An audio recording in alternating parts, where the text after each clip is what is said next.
Pardon me.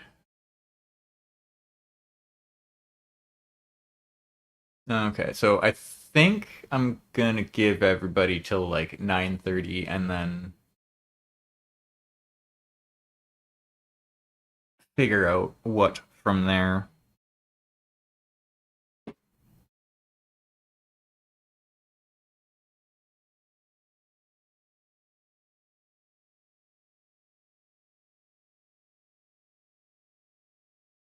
Sorry I'm late. Still coming! Yay! Also, no worries. Yeah, sorry. My partner and I literally got stuck in like a music songwriting loop for the past like 4 hours. So Fair, fair. Basically right now we're just waiting on cheer. okay. Um, Let me ping them specifically.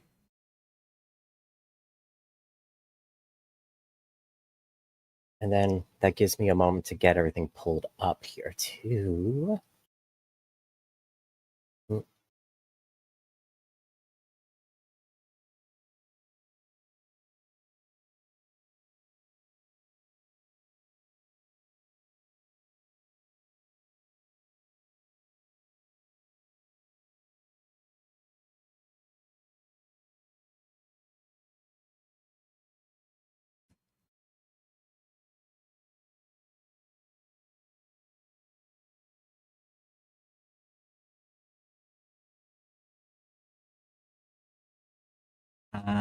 I will put.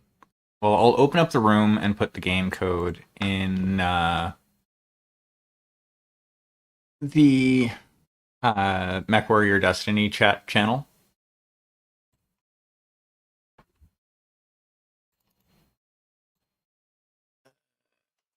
Boop.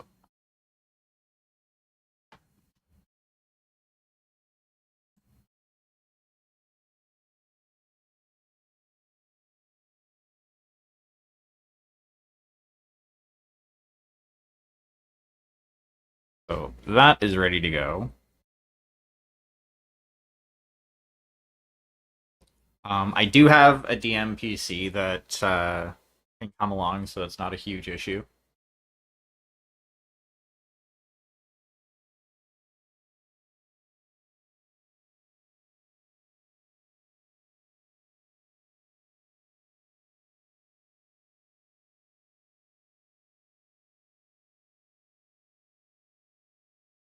Alright, so basically what I'm gonna do is I will wait until local time 9:30, and then if Cheer is not here yet, I will probably just start the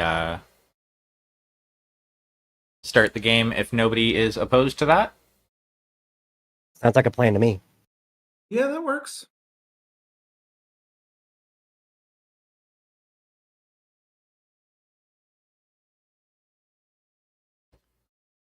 Just means I'll have to fuck around with my overlay, but that's no big issue.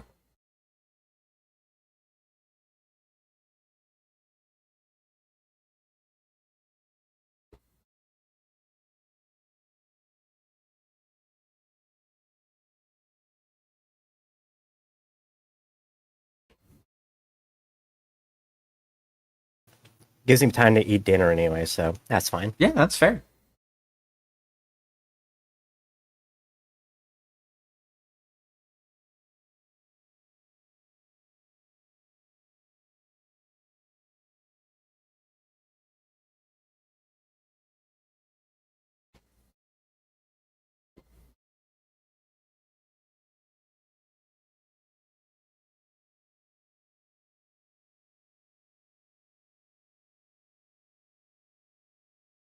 Might need to put out another call for a player,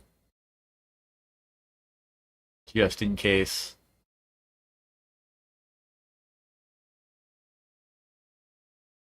Like, just so that we can have, like, at least, like, consistently Mhm. 3 players. I actually have a friend who's been very interested in hopping into the campaign, so I can tap him and Yeah. see if he'd be interested. Yeah, definitely. Have him. Yeah, actually, have him join the Discord, and I can chat with him about it. Or actually, even message me over Discord. Yeah, sure thing. That would work, because then I just have to approve the message, because I have it set so that it doesn't necessarily automatically accept the message if we're not friends. No, that's totally fair. Let's see. He is streaming right now playing Helldivers, so I'll get his attention over here. Nice.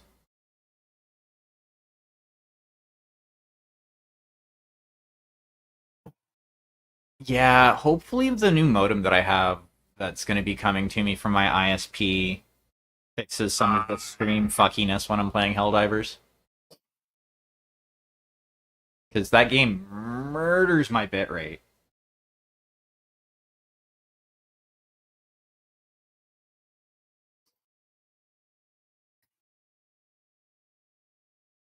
Have you checked any of the other things going on in the background? Like, that game is really resource intensive. So there might be something else choking your bit rate.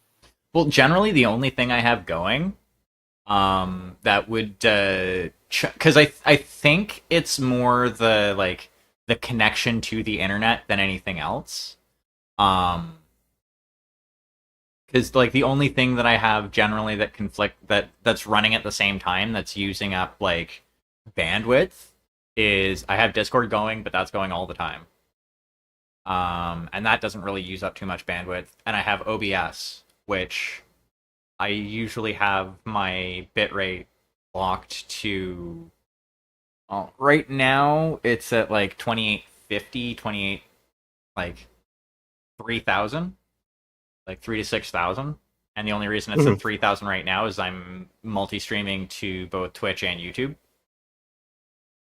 So, something that I've noticed, OBS is actually pretty resource intensive, especially with VRAM. So what might be happening there? And I'm saying this from like experience. This is something that I've kind of noticed when playing more intensive games. Is OBS is taking VRAM in order to take the image that it's capturing, and then send it, and then upload it. And then in turn, you have the game itself also taking up resources on your computer. So then what happens is you just kind of not overload the system, like that's not the right term for it, but you put on enough of a resource, you put enough of a load on your system that it actually starts to bog things down, and that can be what causes the bitrate issue. So it's not even necessarily your internet upload download speed, it's just the fact that you have so much demand on your VRAM and your RAM, your VRAM, your GPU. But it's and that's what's causing issues. It's specifically my bitrate that's been suffering recently, though. That's fair. I'm just like no, and I totally get what you mean. And what I was about to say is I have OBS so that it's basically hardware acceleration, so all going off of the CPU. Okay. Because I had some issues with that before. It was actually one of the suggestions that was given to me when I was having issues with Baldur's Gate 3. When it turned out that I just needed basically a new computer, because my computer just wasn't good enough. But because I believe I set it up to hardware encode for OBS, basically for that same reason. Okay, yeah, that should help. Yeah, I don't know if it would completely solve the problem, but it should definitely help. Yeah. So honestly, it's only been bad recently.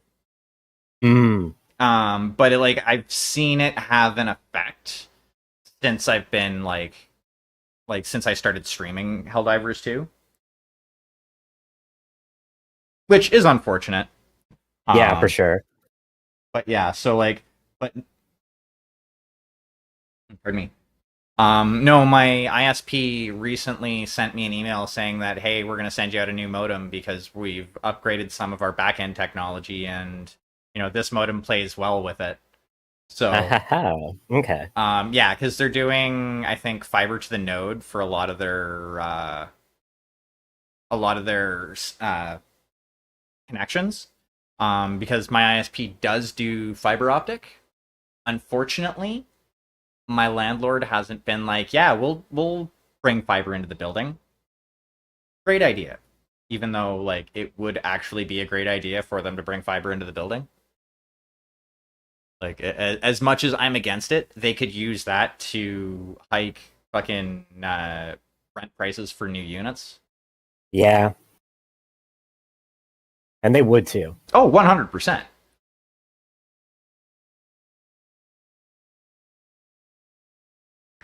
And then, of course, the other question, which that's a whole other aside, is, are there things in place to protect tenants like, rent control and things like that? Because down here in the States, that ain't really a thing.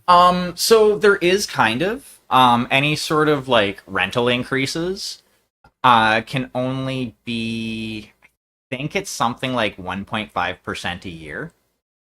That's like the absolute top end, whether you're on a lease or you're month to month. Yeah, the Landlord Tenant Act in Ontario here is actually pretty decent. It's just for a lot of things like going to the tribunal, like the landlord tenant tribunal and stuff like that, it's a pain in the ass, so most people generally just don't bother going through with it. Of course. But yeah, like there are a lot of renter protections and stuff like that. They should be better. Oh, absolutely. You, I mean, I've got my opinions on that, but yeah. I mean, still, 1.5%, that's less than cost of living inflation. So, as far as that goes, that's not a terrible rate. No, it's not. But considering the average one bedroom in like where I'm located in my city, the average one bedroom it averages anywhere from 1,100 to 1,200 a month. Yeah, which is still absurdly high. Oh yeah. Granted, I'm ridiculously lucky. Because I had issues with the previous unit that I was living in this building. Specifically, I had no ceiling. Oh god. Yeah, so like essentially, my ceiling was the roof of the building. Like it was just bricks above my head, and then sky. That went on for long enough that the the previous building superintendent, and the landlord worked out a deal where I got the unit that I'm in for, well, right now I'm just less than 800 a month. I'm like 793, so I'm not leaving this place at any time in the near future. No, nor should you. Not with a good rate locked in like that. Yeah, no. And like I said, like the rental increase is small enough that it's like, okay, yeah, next year I'll be paying 800 a month. Whoopity doo. Mm-hmm.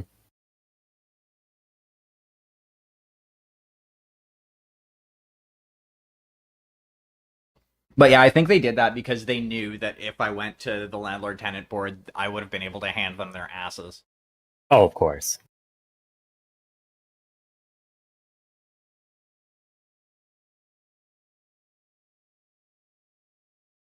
And then some, I would imagine. Oh yeah. Because yeah, like I said, like there was no ceiling. Like I ended up living with that for quite a while. And even though like even in that place, because it was a bachelor and it was supposed to be like 700-800 a month, they ended up knocking it down to like 500 a month because I complained to them about my hydro bills. Because again, I had no ceiling. And that's kind of an issue.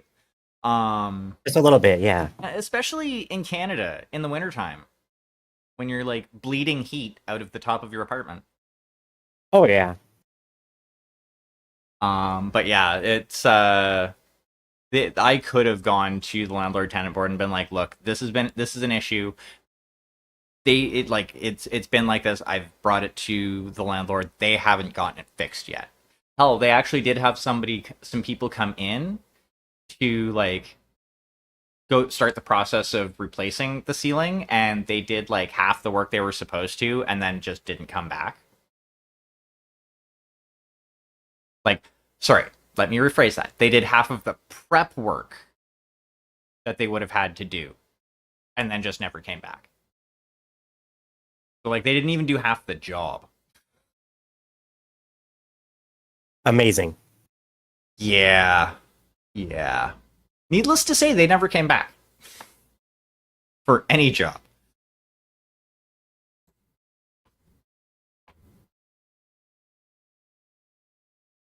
Okay. And that's the screen that we're going to start on.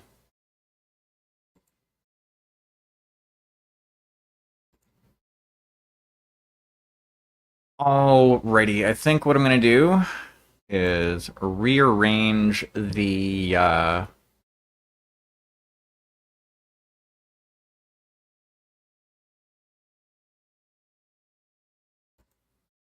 couple of things here.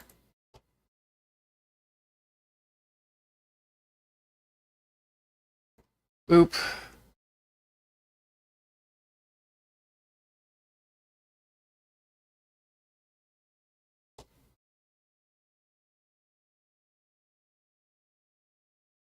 And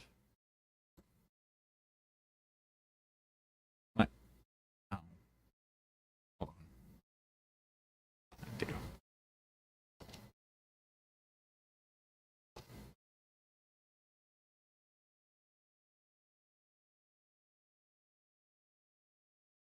Boop.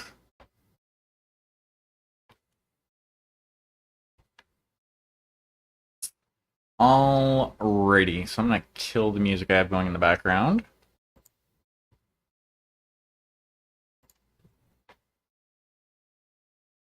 Alrighty, so welcome everybody who has decided to stop by.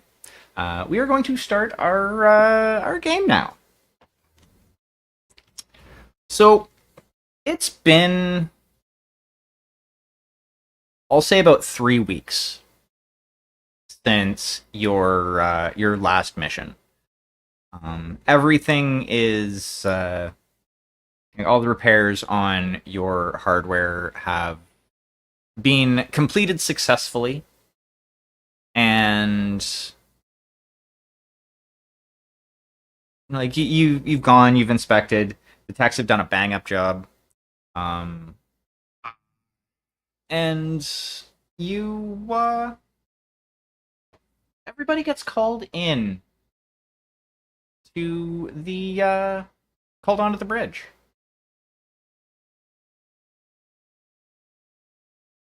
Seems odd at first. You don't see Ainsley when you get onto the bridge.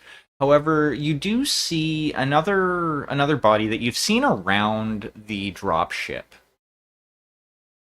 a few times. You know he's one of the other mech warriors, and he's just kind of leaning against one of the walls near the entryway to the bridge.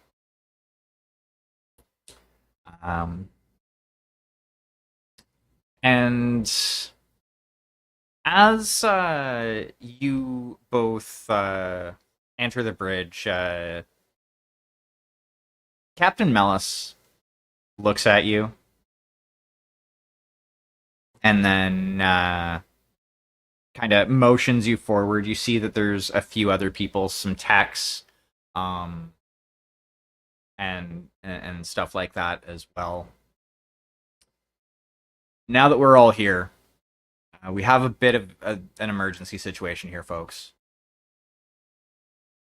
It seems that one of ours has been captured while on a mission. And the higher-ups have tasked us with doing something about it. Our target is a technician who had been tasked with the retrieval for some intel about Project Ogre. I believe that may sound familiar to some of you. That would get Deanna to stand a little more upright, yes. We need both him and his intel back. And it seems that we have a bit of a chance to do that before he's taken out of our reach. He's currently being held in a, from what we can tell and from the information that I was provided, a fairly low security facility awaiting transport. On this mission,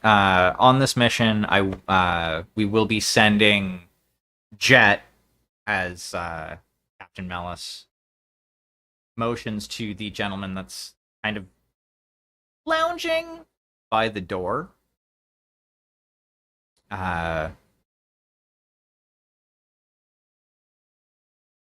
He is another warrior from the ship, and I think will be a good asset on this mission.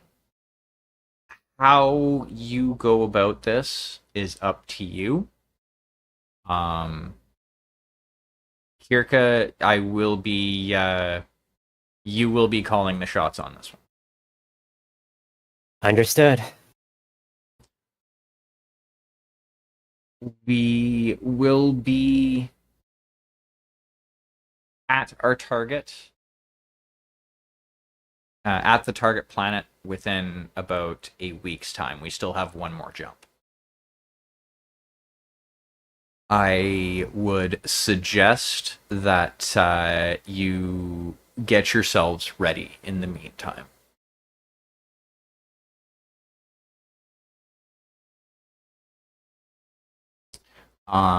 So I will say, and at that, he kind of gives the sign that you're all dismissed.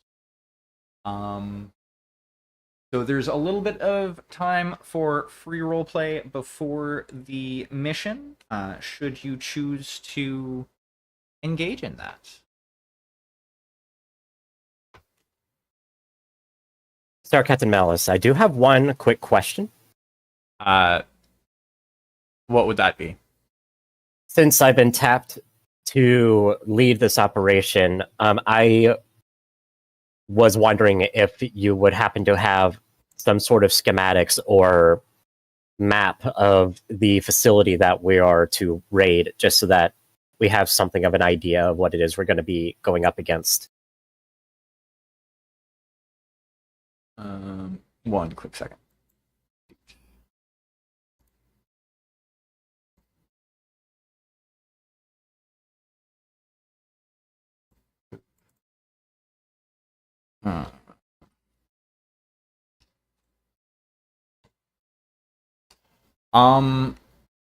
Everything all the information I was given about this, it's on the planet of Malib. It's in the Malibu system. From what I can tell, they're being held in almost like a backwater jail. Here is the map of the surrounding area, and he hands you a map, and it's you can see that it's a pretty small, like the city itself is pretty small. There isn't really any, it's barely even a city, it's just a big town pretty much.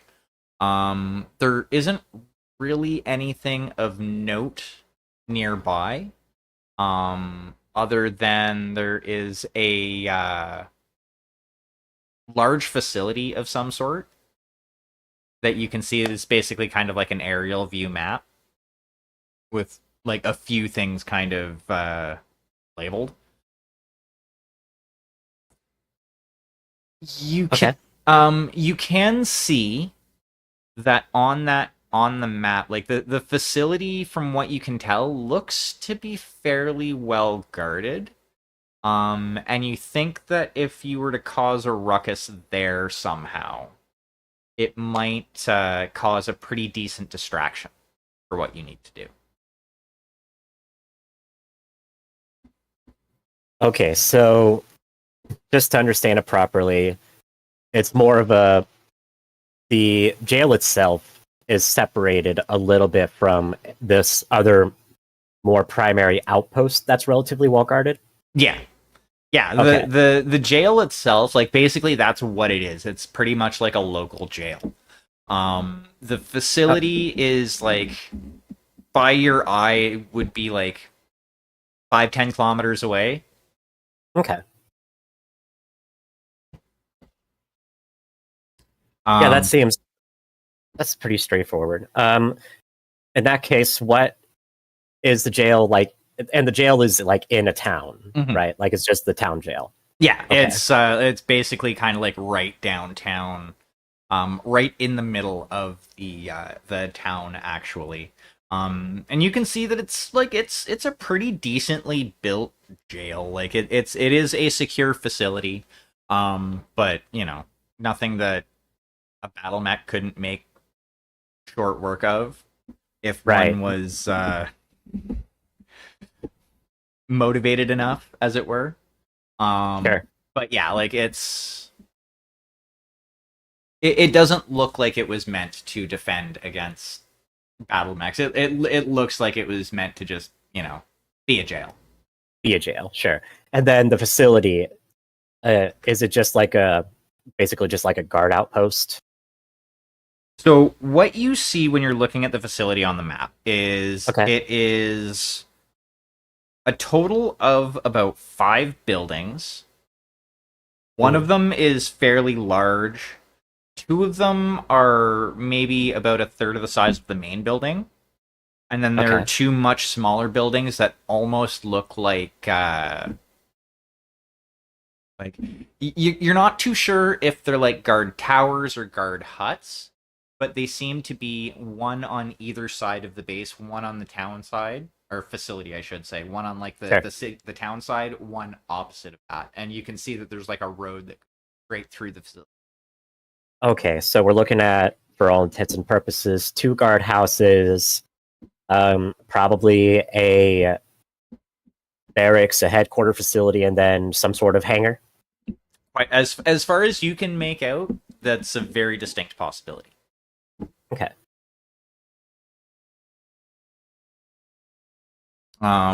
And you also know from the map that you're still well within the Jade Falcon invasion core. Yep. For this mission as well. Yeah. I actually just pulled up a map of the nearby systems. We are within 1 jump of Hot Springs, Beta, Butler. Twycross is like, where is it? Like, yeah, 40 light years away. So 2 jumps out. Algina is nearby. So, but that's not quite quick enough for the main body of Jade Falcon forces to be able to respond before we were able to get out. So, for all intents and purposes, it shouldn't be too terrible. It is,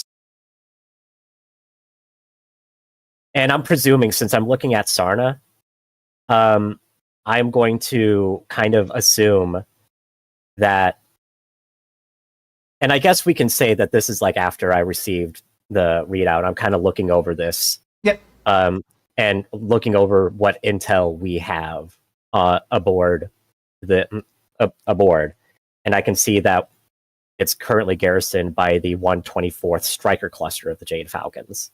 Yes. So,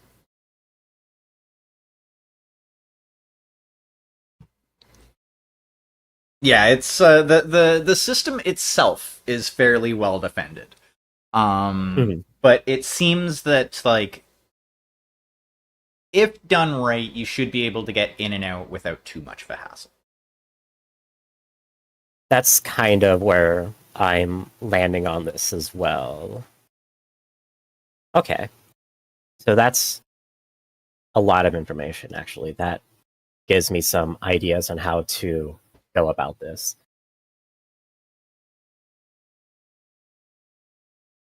You could probably. Sorry, go ahead. Sorry. I was just musing aloud. So you can keep going. What is Deanna up to?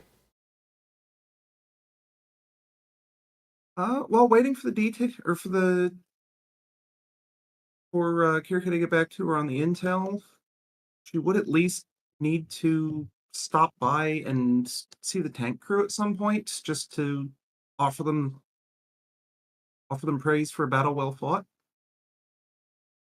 Yeah. Yeah, that honestly probably could have happened at really any time during the previous transit, but yeah. Alrighty.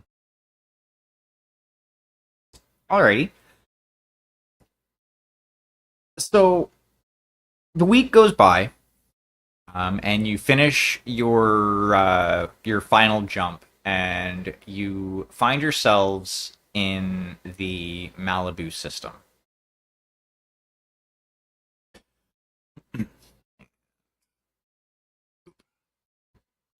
Let me make sure that actually worked. Yay, it actually worked. Although that's...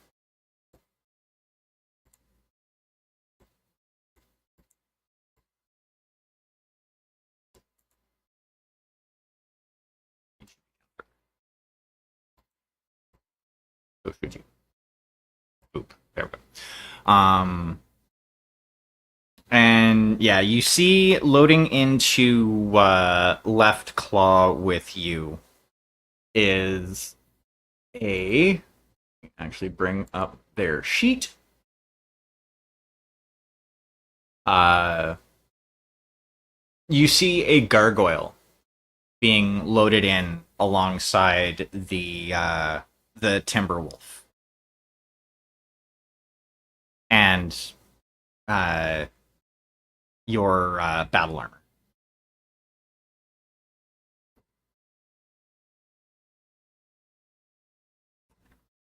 I presume that is Jets. Yes. And he's basically sitting in the main crew compartment, just kind of sipping on a cup of coffee. Welcome, welcome. I was wondering when everyone else would get here. Showed up a little early. I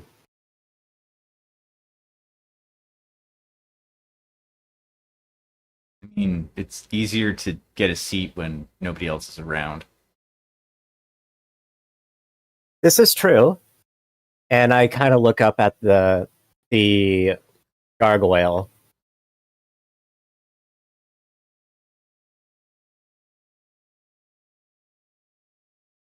Interesting choice in Omnimech.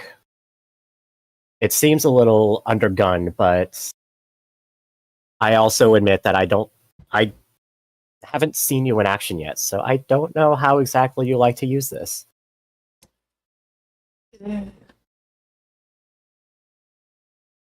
She has served me well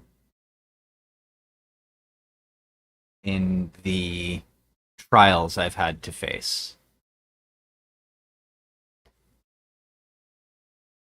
I am grateful to Captain Mellis for giving an orphan like me a space on his crew.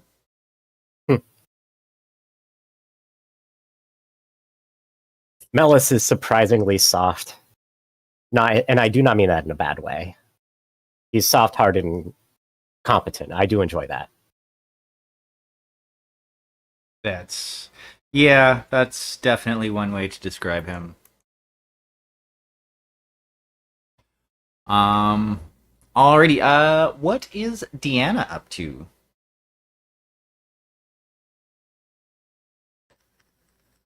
I suppose just missing out on a chance to jump in there, but these things happen. Oh no, like you could be there. This was my way of saying you haven't spoken in a while. Let us hear from... Yeah, true. If she would also take a look at the mech. It's been a while since she's seen one of those. And oh dear God, this is one of those nights.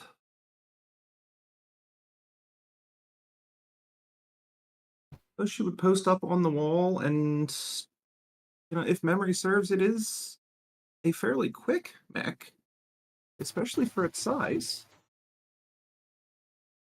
That is one of the things that I that is one of the reasons why I have continued to keep her by my side.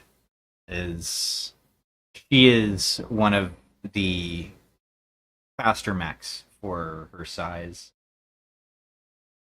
So, Kirka, what Yes. what is the plan since you are the one who is leading us today? Okay. So here's what I have laid out, and I will kind of head over to. I would presume there's a table nearby. Yep.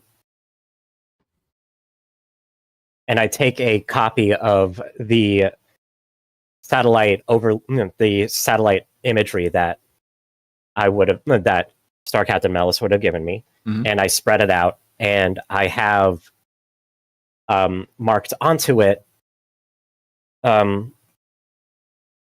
just kind of a basic sketch of my battle plan. As So- that's going out, Deanna would just immediately post up and like lean on the table, like complete with holding herself up with her hands. So here's the plan.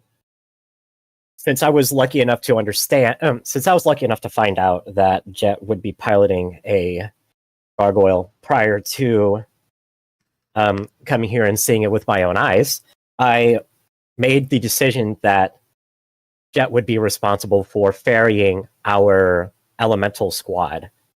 Due to the fact that it is relatively tall, it has the advantage of mobility and height, as well as being, in my opinion, tailor-made to conduct this raid.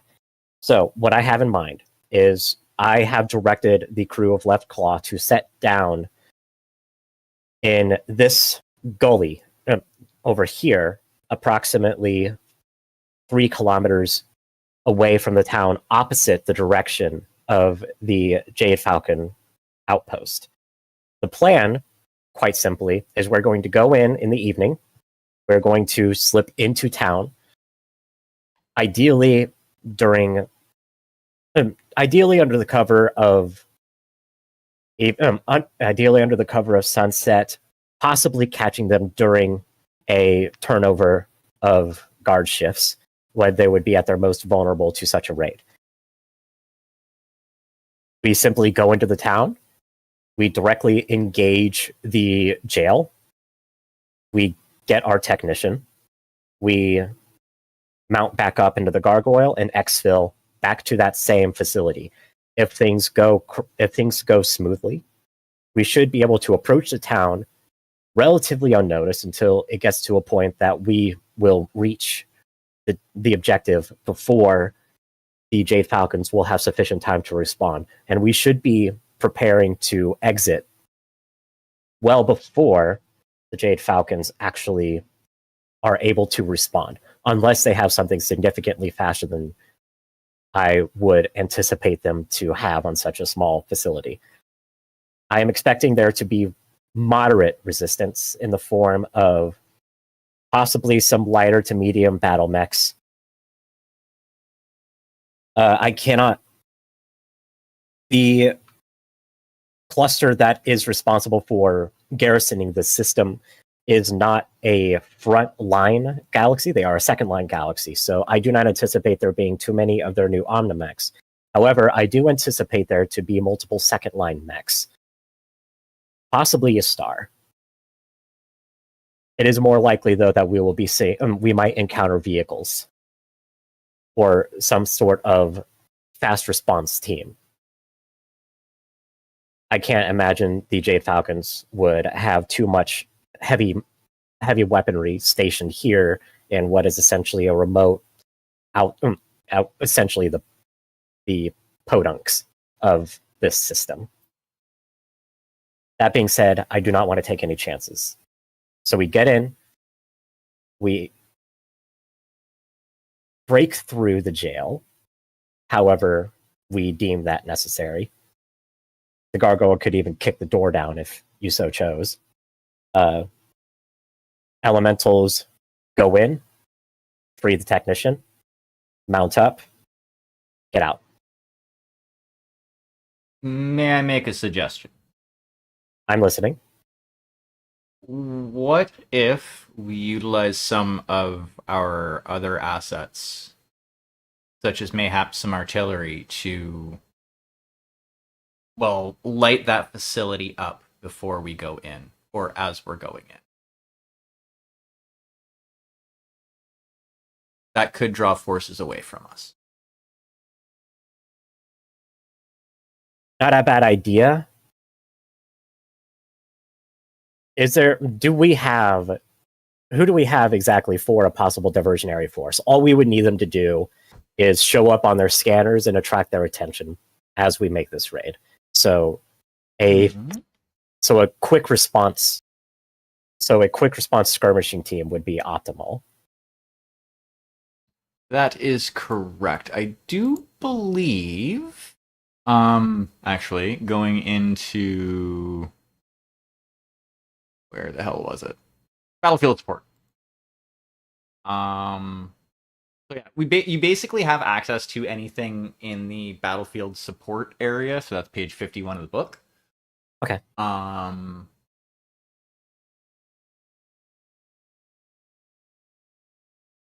So yeah, there's some artillery, there's battle mech support, stuff like that.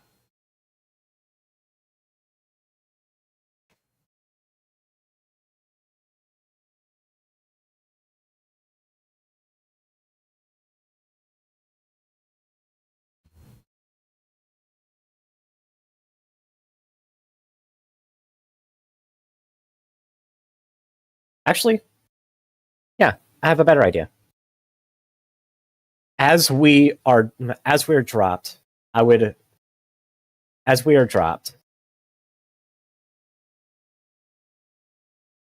like to have a secondary team positioned near the facility in order to tag that large building, since I do believe it is a hangar, and then activate our aerospace assets to engage in a bombing run to destroy that particular building, since that should cripple their ability to respond to us in any significant way. Very much so. And then all we would really need to deal with, rather than having any large assets, would be infantry, maybe a couple Savannah Masters. Nothing too serious.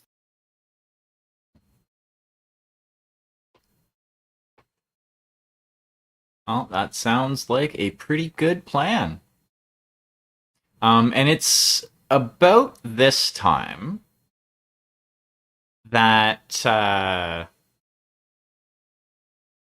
actually I'm assuming you're gonna have basically, because yeah, you guys are all in Left Claw at the moment. I'm assuming you're gonna basically call back to the ship and be like, yeah, can you send Right Claw out with a force to be ready at this location type deal? Yeah, however that plays out in the background, yeah. Yeah. Alrighty.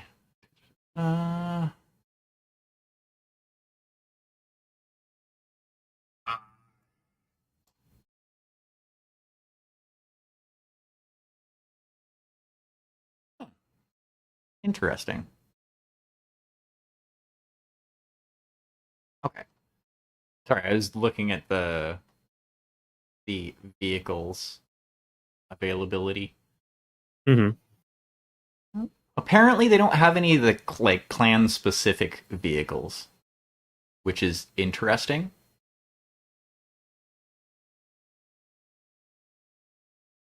There we go. Okay. Alrighty, so yeah, everything. The plan starts to go. Basically, you enter atmosphere, and you're loaded up in your specific rides, and Left Claw essentially hot drops you. onto a in the specified gully next to the town. And you can see that, like basically on your sensors, that there is a bit of a light garrison force that is around. From what you can tell, the forces that are showing up on your sensors are a medium tank of some sort and two light tanks, which seem to be patrolling this side of the town.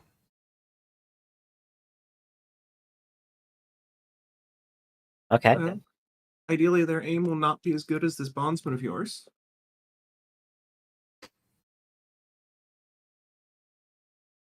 F. It should be relatively simple. I heard that was an interesting fight.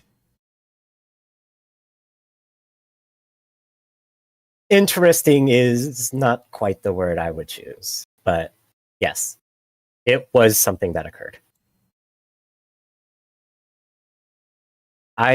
If it is all the same to you, Jed, I will go ahead and take points. You are the one calling the shots. Okay, follow me. I will lead the way, and my plan is to essentially disable the medium tank once it gets into range. Alrighty. So as soon as like so I'm assuming by gets into range you mean gets into the maximum range of your guns. Yeah, since I have I have some LRM. Yeah, I've got LRM, so I can engage from a nice long range with those. So once I get into range and I have a fire solution, I would probably launch a volley of LRM 20s at the medium tank.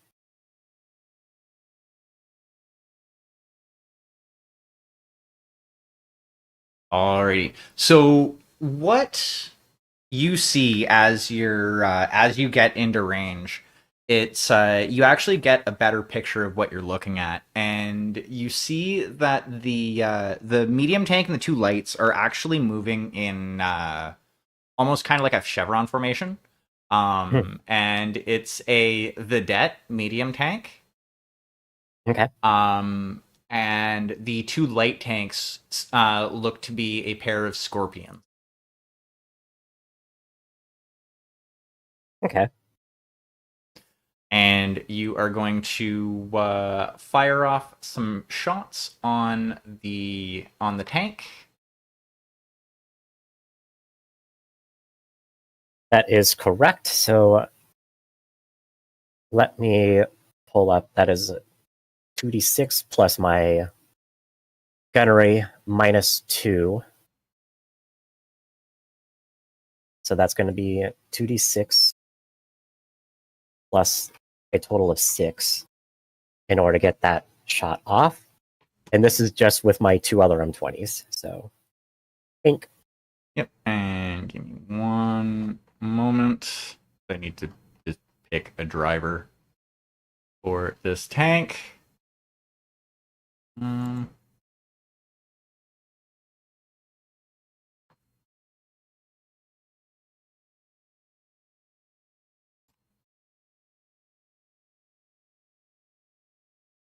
that's going to be officer.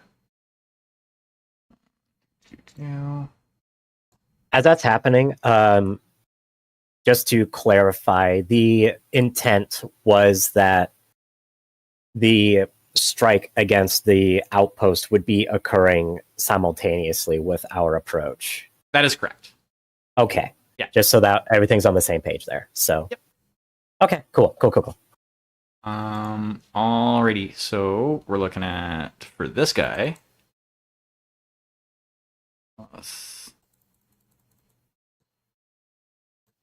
Oop. Okay, and then so you rolled a 13. They rolled a 10. You hit. Okay. Good way to start the battle. Very much so.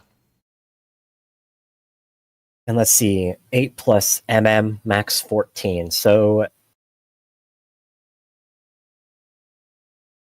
remind me again how to calculate missile damage. That is 8 plus, it's 2d6, correct? It's 2d6, but so you rolled a 3 and a 1. So that's an extra 4 hits for the missiles, but you got to keep those separately because 3 hits, like the locations are going to be different for each. I see. Okay, so I see it. So 4 and a 3, and that means it's a D3 then. Okay. Yeah. So you hit with that. Mm-hmm. Oh wait, no. Yeah. So you still have to roll for the extra 2 missiles because it's MM. Yeah, that's okay. That's what I was sorry, asking. I for some reason saw my roll. I'm like, oh, you rolled a 3 and a 1. No. So roll 2 more d6. Okay. Bink, bink. A 6 and a 2. Okay, so you do 1 more grouping of 2 damage. Because it's 1 does 1 damage, 2 does 2 damage, 3 does 3 damage, 4, 5, and 6 do 0 damage. Which is weird, but okay, is the way it works. So your first one is going to be you're going to need to roll your location on that. Okay. And that's an 8. Okay. You know what? I'm going to do this the easy way and go.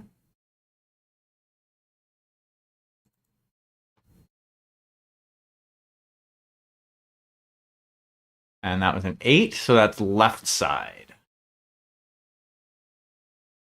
And how much is the main damage for that? 8. 8? Oof. Yeah. Roll to see if you get a critical. All right, 2 more d6 coming right up. Pop, pop. Pink. Oh, a 10. I do believe that might be a critical. It should be. It's an 8 up, right? I'm like 90% sure.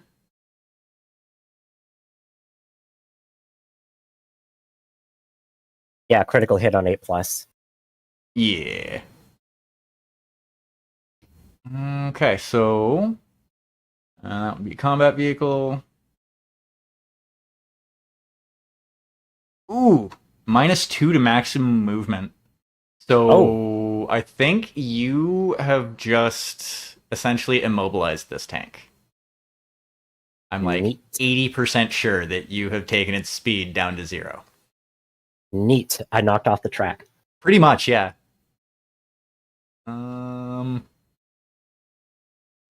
Nope, it's limping along, but you have severely given it the goods.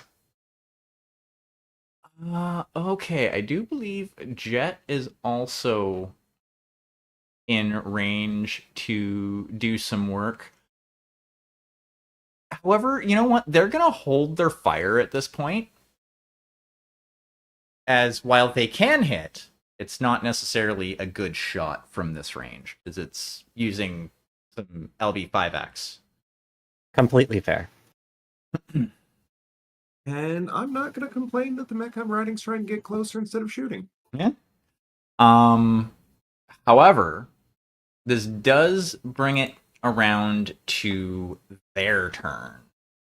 And the vidette is going to start things off by firing at Kirka. And yep, okay. Probably just gonna have to do double reflex again for that.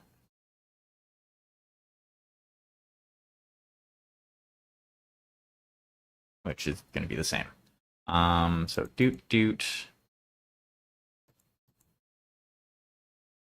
And then it's for you, it's piloting plus reflex that you would roll. And you're probably going to dodge this. Okay. Any other bonuses that I need to add or subtract? What's your speed at the moment? I have movement 3. Okay, so yeah, you get a +2 because Okay. So then that's going to be 2d6 plus 9 since my piloting is 7, and that is a 15. oh yeah, an AC5 round goes sailing past you. Like you don't even hear the whistle from it going by your mech on your audio pickups. It's that like the shot is just that far wide. Okay. However, it is now time for do the scorpions. I'm gonna basically they're gonna both fire pretty much at the same time. Totally fair. Actually, this is gonna be essentially at a minus at a +0. No, it's gonna be a -1 for them. Oof. Okay, major piloting a roll. Okay, and then there's no additional bonuses for Nope. mobility. Okay, Nope. so then this will only be 2d6 plus 7. And that is also a 15. Yep. You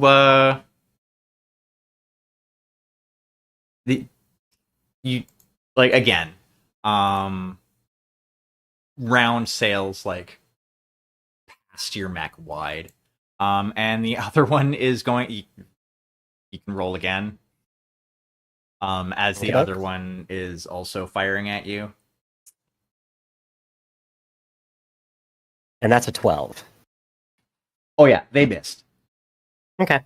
They missed hard. And yeah, they're also kind of moving, closing the distance toward. They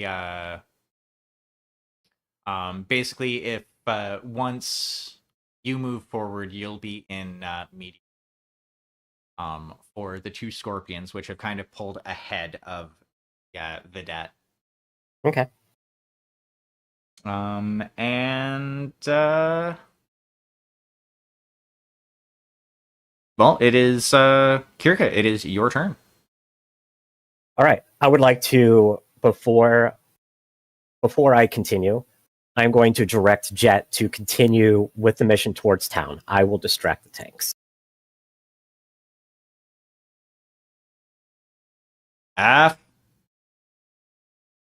You won't begrudge me if I take a shot on the way past, will you?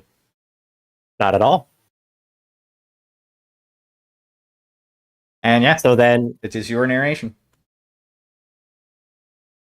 All right. So then with that, I will aim at one of the scorpions, and this time I'm not going to waste ammunition. I'm going to use a pair of my ER large lasers. Ooh. And yes, I would like to move into medium range. Oakley dobley. So with that, that is going to be a 2d6 plus my gunnery. Plus reflex. And that is a 15. And oh yeah, you hit. Okay. So then that is going to be 7 damage dealt to the 3. The 3.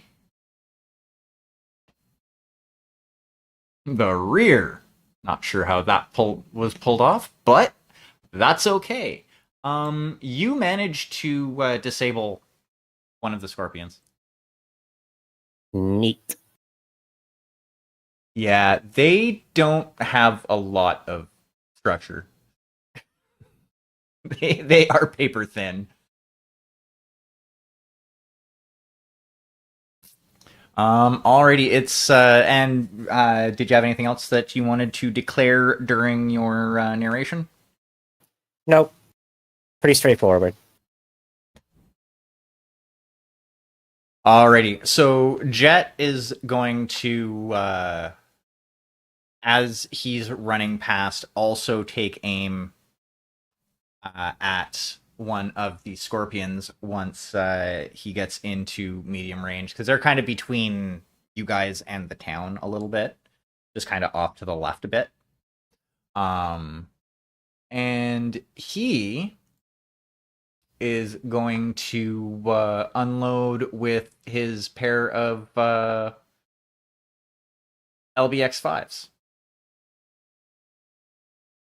Which, so it's medium range. He moves faster.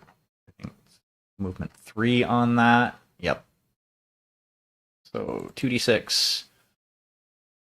Gun skill. This is going to be a 8 in total. Jade, if you could roll for the scorpion, the bonus for them is 4.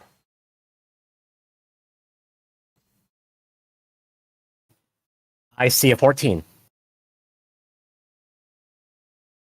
Ooh. I do believe I do believe I hit still. As I made it, and the damage on that. That will be 4 plus 2 cluster 4s, and I'll just roll the 2d6 to see where it lands. That's on an 8,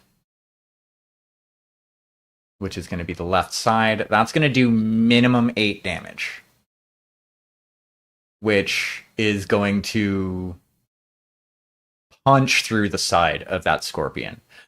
So what you see is as Jet is running past, he just kind of torso twists his mech and lets loose with the 2 LB5Xs into the side of this scorpion. And you, after the smoke clears, you see a third of a scorpion just kind of sitting there, smoking. Heh. Good shot. Deanna, it is your narration. You are sitting on the side of Jet's mech. Is there anything that you would like to have happen? At this point, I think the only thing to do is just wait till we get closer, because I don't think any of the tanks are in range. Where are we on the bracket side? You are at medium range, between yourself and the, well, now one remaining tank, which is the Vedette medium, who is currently kind of limping a bit.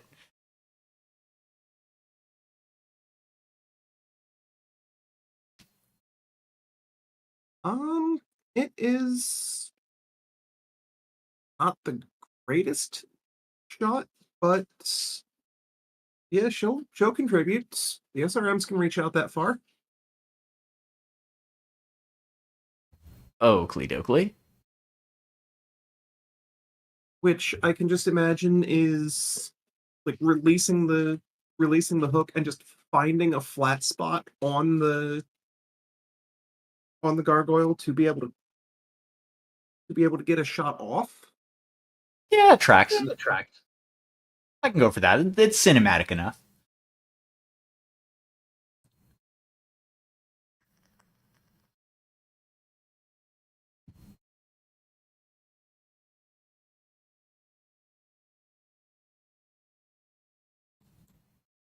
I will take that roll all day. Yeah, and you hit. Okay, so with your SRM2s. Reference table. Just 1 damage. Because at 1 plus M, a 5 is not going to do anything for me. No, it is not. If you could roll your hit location, though, please. What is that roll? 2d6.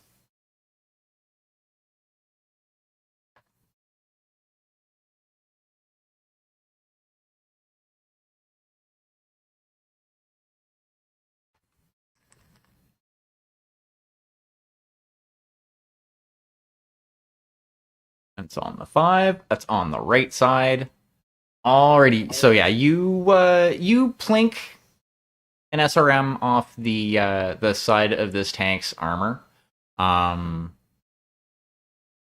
As yous are on the way past.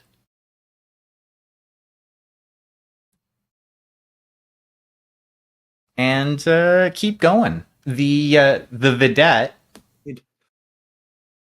is gonna kind of limp forward a bit, not quite getting into short range, but is once again going to train its AC5 onto Kirka's Timberwolf.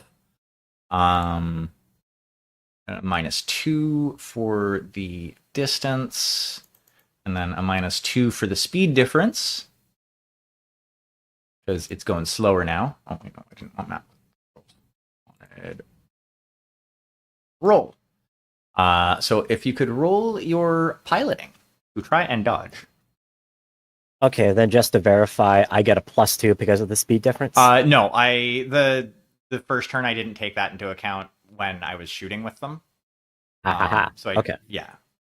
So standard piloting. Yep. That's fine. And that is a 15 for me. You still managed to like evade. This gunner is not very good, apparently. And yeah, so it is your turn once again as this tank tried to shoot at you.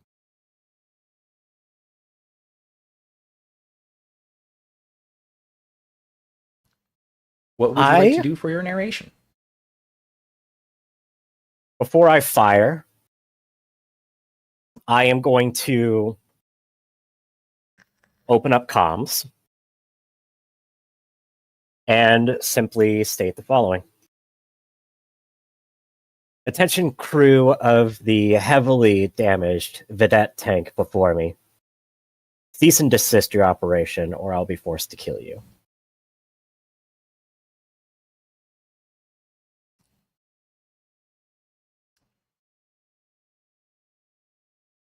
So is like that all you're doing, or are you just kind of waiting until they turn off?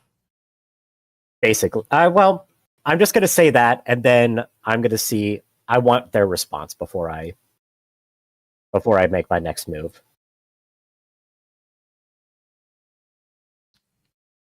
So you could just kind of imagine it as I just sort of bring my Timberwolf to a halt. I train my arm-mounted weapons pods on it, and then open up comms.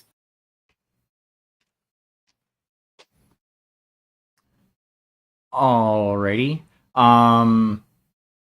Yeah, it's after you do that, or as you're doing that, Jet is continuing on towards the town.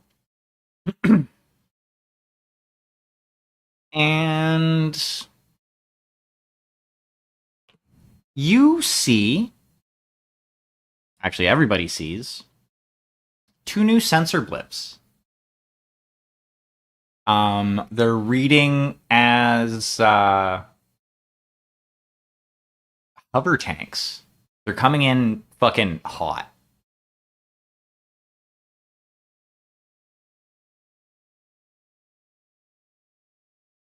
As they do.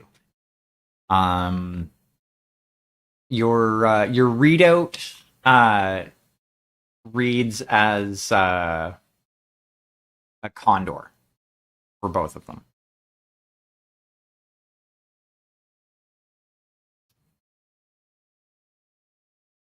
And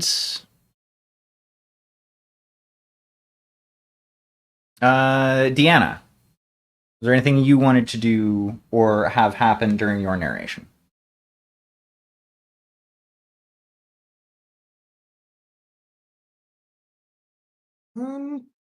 Not that I can really think of, because we're still too far away for anything fun. So she's going to remount and start going through that recognition manual, trying to get herself a heads up on what these things coming in are. That's fair. Your systems are telling you that they are equipped with an AC-5, 2 medium lasers, and a machine gun. And they're, for a hover tank, they're fairly well armored.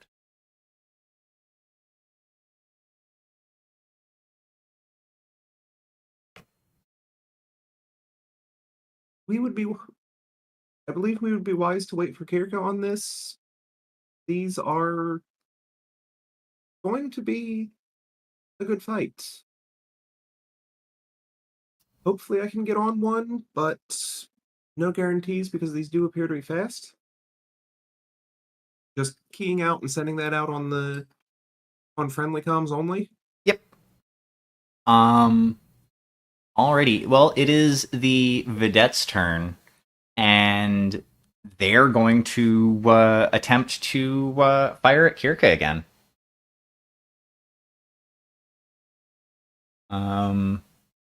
Yeah, they are still in. You know what? They're gonna limp close into short range. Not gonna do much for them, but they're gonna try. They're free to. So yeah, if you could roll your piloting. 2d6 plus 7. Click the roll dice, and that's a 13. Yep. Yeah, he fucking the AC-5 misses. However, he's also going to try and poke at you with his machine gun. Oh no. Patink, patink, patink. You're piloting.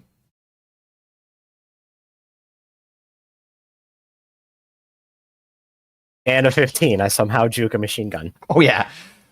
There are some bullets that kind of glance off of your max armor, but that's basically all it is. Like, they don't even do enough to like strip any of it. It's just kind of, you hear the ricochets of the bullets kind of just bouncing off of you.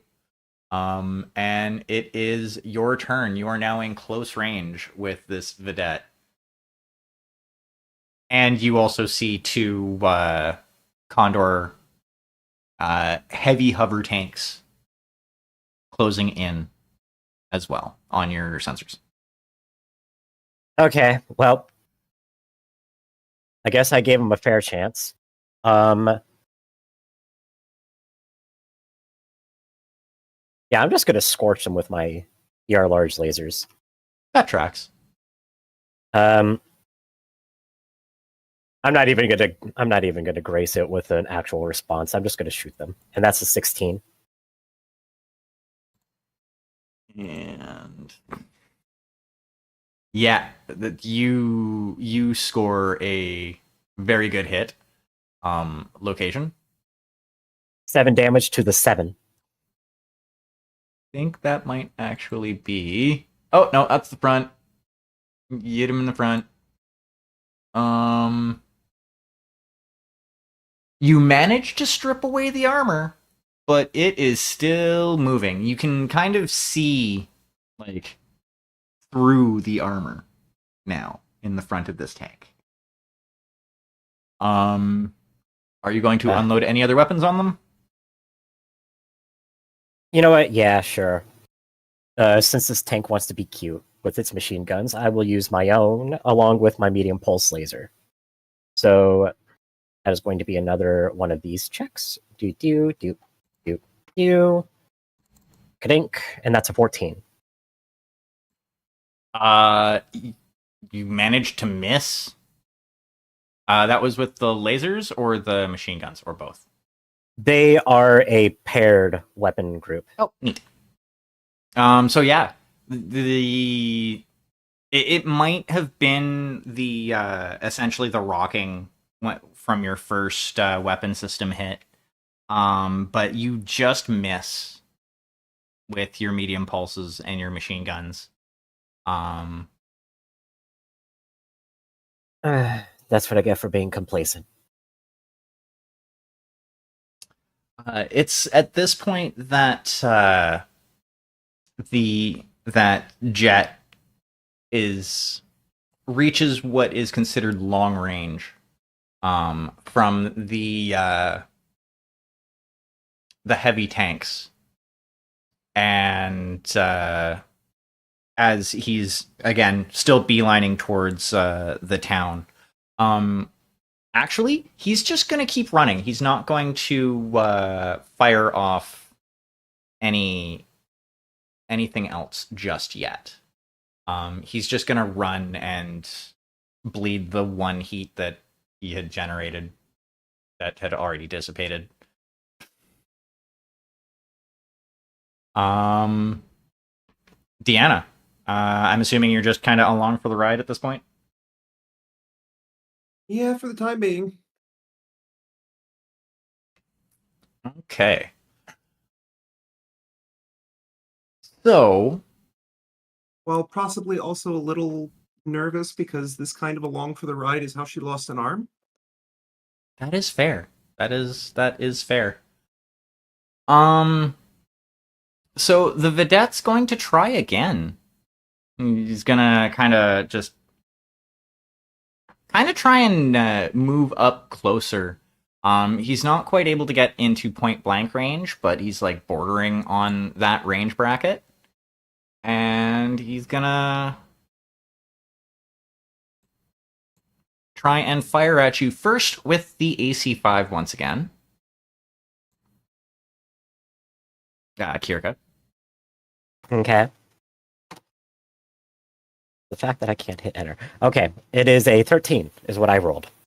Nice. Yeah. So you he fires, and this one's actually a little bit closer than the last few AC5 shots.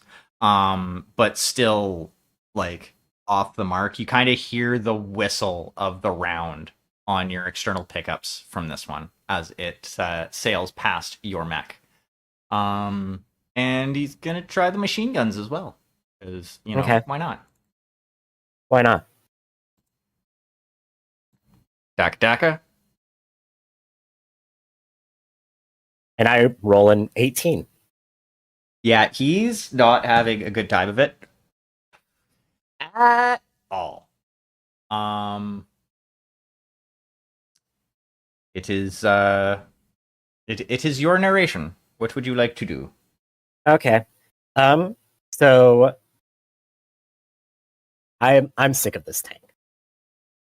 So what I'm thinking is I would like to use my medium pulse laser and machine guns again. Mhm. And then as I'm doing that, close in a point blank, and then just kick the fucking thing.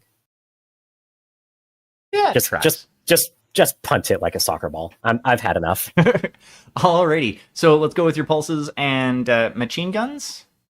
Okay, so that is going to be 2d6 plus 8. And that is an 18. Yeah. Roll hit location, please. Hit location is the 6. 6, that's on the right side. And how much damage does that all do? 4. 4? Okay.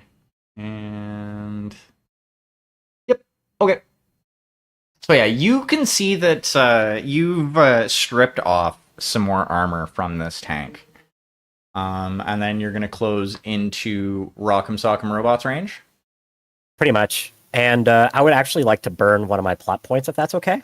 Oakley dokley. And just save the thing in. Or how does this look? So, how this looks is Kirka grumbling as much to herself as anyone else about how she somehow missed an easy shot against a limping, smoking, insolent little tank. Fires off another burst of pulse laser and machine gun fire, which rakes the right side of the tank. And then she just walks up and literally mid-stride takes the left foot of her Timberwolf, guiding it in visually to make sure that she doesn't mess this up, just takes the foot and just crashes it directly into the front of the Vedette, which had just gotten its armor melted off by that last burst of large laser fire, and just kind of upends the tank. Nice. So yeah, you step down on this tank, and it upends the tank, and you can hear through your external pickups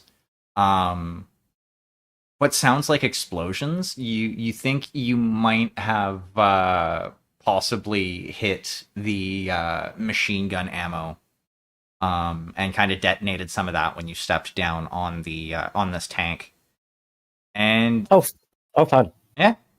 So yeah, it is now a smoldering wreck beneath the foot of your tank, or of your mech. And yeah, so you now have a pair of Condor heavy hover tanks.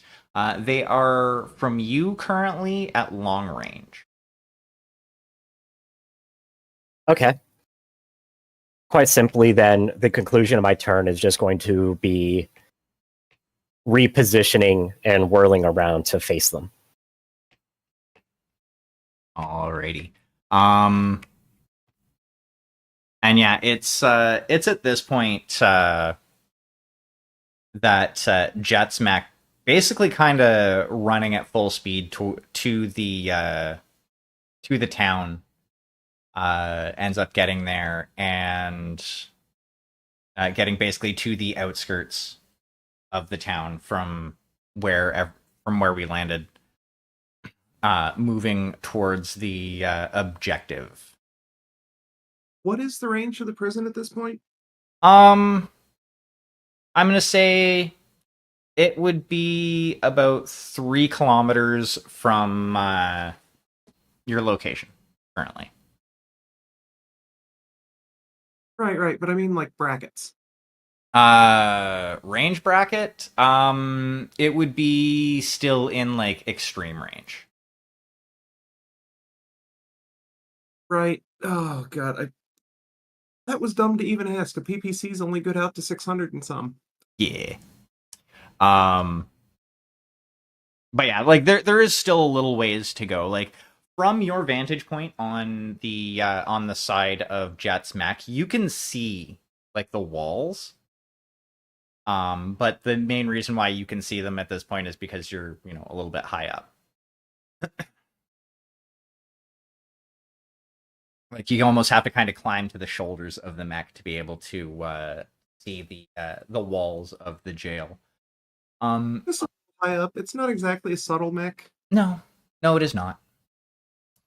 You can see though that it looks like there's, a bit of panic going on in the town. It's almost as if they weren't expecting to be assaulted by battle mechs. And also, you can kind of hear explosions in the distance, as there seems to be fighting on the other side of town for some reason. And so the condors have their turn. Actually, unless you would like to do something, Deanna. Or are you just kind of chilling on your perch? Yeah, just still kind of waiting. And I suppose it's a given that once I'm dropped, he's gonna actually 3 kilometers. Oof. I'm half tempted to suggest he go back and help her with those tanks.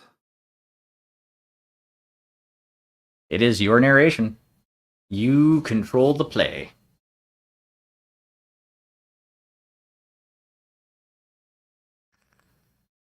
Give me just a sec. I'm gonna see if I can find the overland speed of of elemental armor.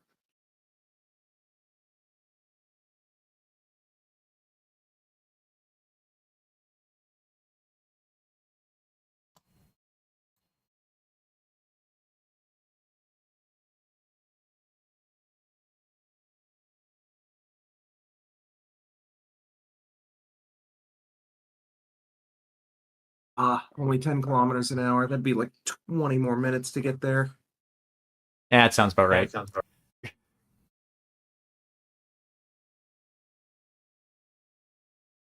Yet be prepared to circle back just in case this goes poorly for her. Half.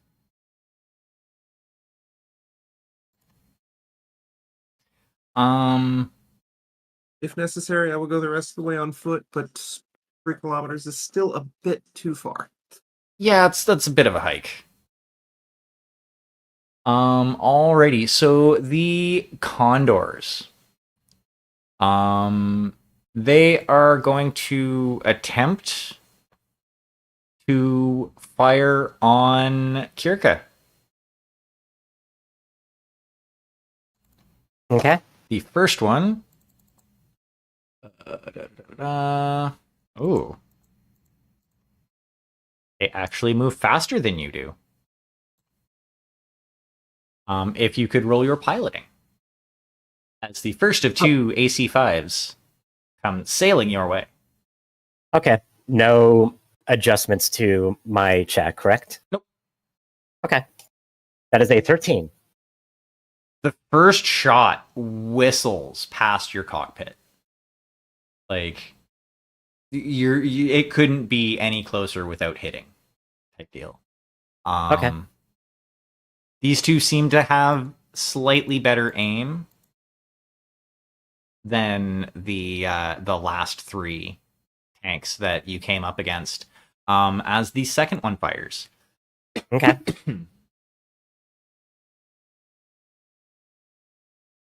And again, you manage to actually that would have missed by more than that. But yeah, you manage to avoid getting hit by another autocannon round as it sails past you. And it is now your narration. Okay. And they are both in long range at this point, correct? They are both in long range. I would begin to approach so that they are in medium range. I will target one of the condors and I will fire both my ER large lasers and my LRM 20s. Ooh. Alrighty, yeah. You are able to get into medium range easily. Oh no, yeah, you can get into medium from long with your 3 movement. Yep. All right. So then I will do the calculation for my lasers first, since that will be easier. Oakley dokley. Any adjustments that I need to make to my gunnery check? -1 because they move -1. faster than you. Okay. I still get a 14. And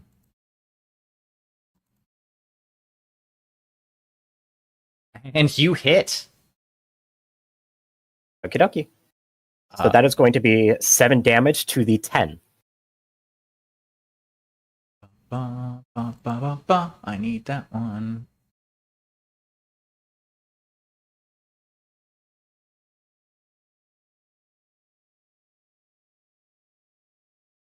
Okay, it's the same. So that's going to be the front. And you said 7 damage? Correct. Okay. Yeah, you burn a good chunk of the armor off of the front of the lead hover tank. And your next shot, which is the LRMs, yes? Correct. And that is going to be a 16.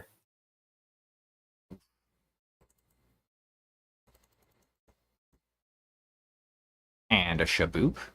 You hit. All right. And that is located on the 4. Well, you still need to roll your 2 extra missile shots. I'll use that for your 2 Okay. For the 2 M's. Okay. Okay, Which that works. means yeah, so that's 8 plus so that's going to be 2 additional shots or 2 additional hits at 2 damage each. Roll location for the first one. Okay, location for the 8 damage is the 7. That's going to be in the front, and that is going to destroy the lead hover tank as your LRMs just pepper this thing after your salvo. Okay. And so is there anything else you wanted to do during your narration and or say?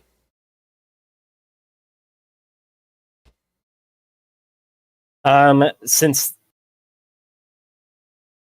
I probably would have heard Deanna's comms as this was happening, I'll simply respond, "Worry not, Deanna. I think I have this situation under control for now." That tracks. And yeah, so Jet continues on.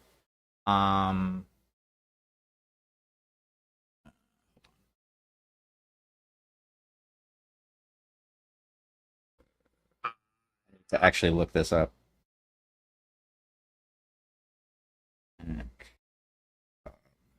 Speed.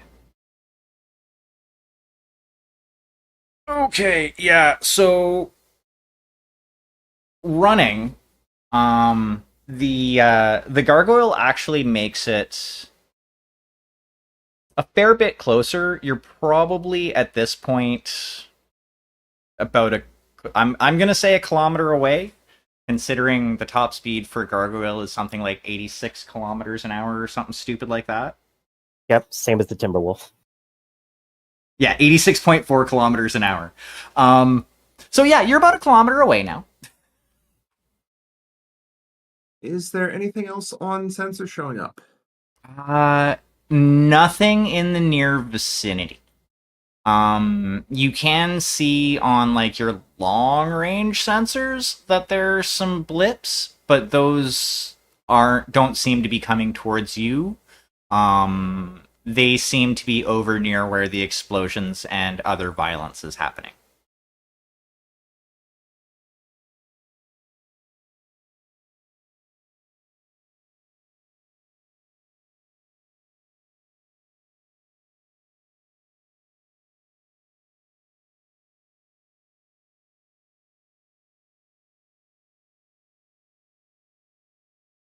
Yeah, for now she'll just keep riding because it's about 6 minutes on foot. Alrighty. So the living condor is going to move from medium to short range of Kirka in order to bring all of its guns to bear. Okay. And it is going to start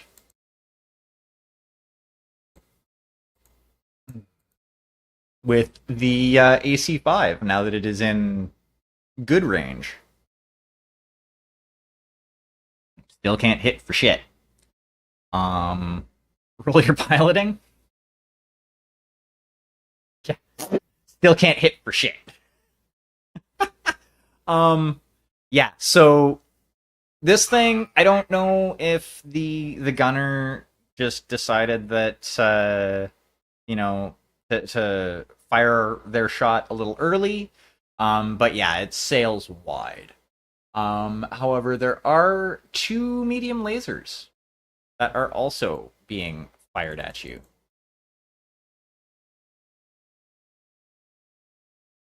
And Okay. it doesn't seem like they're doing much better. Yeah, no, This one was a measly 14, so only 14. only 14. So yeah, like you see brilliant beams of light pass your canopy, and it kind of makes you wonder, like, who's training these tank crews, because they suck today, Mm-hmm. apparently. But it is now your turn. Okay. Since this one has decided to get nice and cozy with me, I am going to reward it with the sweet, warm embrace of death.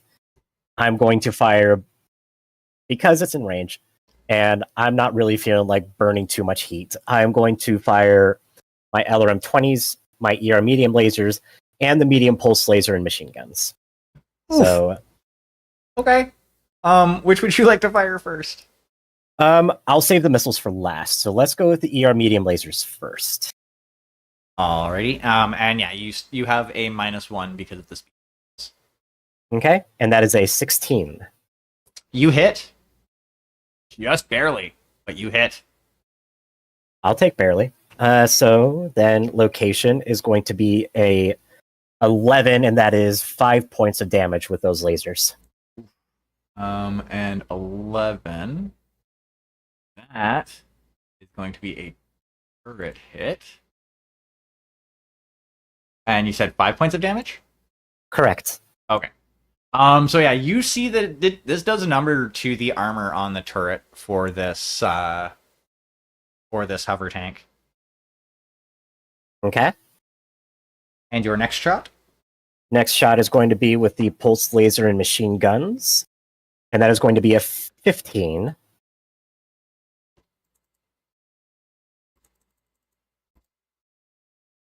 And yeah, you hit. All right. And That is 4 damage to the 4 location. the 4 being the front. Alrighty, yeah, you burn through a bit of its armor. Okay. And then the last one is going to be the volley of LRMs. Mm-hmm. And that, unless you're able to roll higher than a 19, Yeah, no. I'm just gonna roll the missiles. No extra damage, I think. Nope, no extra damage. Yeah, there was no way. I just rolled for them because for shits and giggles. I like rolling dice too. No, that's fair. And roll your location. All right, so that is going to be 8 damage to the 3. 3. 3 is the rear. And that was 8 damage to the rear. Oh yeah, that you managed to take out this thing's engine.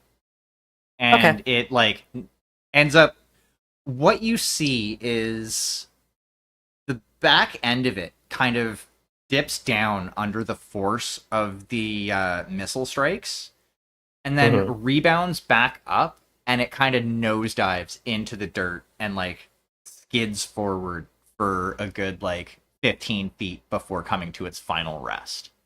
And you see afterwards that like the crew is like bailing out before the thing explodes. That's fair. From what you can see right now on sensors, it looks like there's nobody else coming towards you just yet. But as you're aware, that could change in an instant. Okay. Yep. Sorry, go ahead.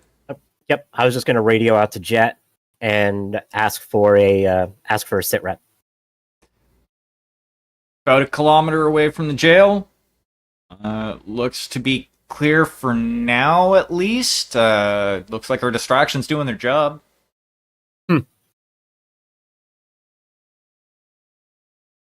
Anything on sensors at your end? Anything we need to worry about in town? Nothing that's showing up on sensors. Okay. Continue with mission. I will be out here on this side of town on standby. So yeah, shortly after, you Jet and Deanna pull up to the jail. You can see over the wall, Deanna. You can see kind of over the wall into the courtyard. It looks to be fairly empty in there at the moment. Obviously, considering there's fighting going on.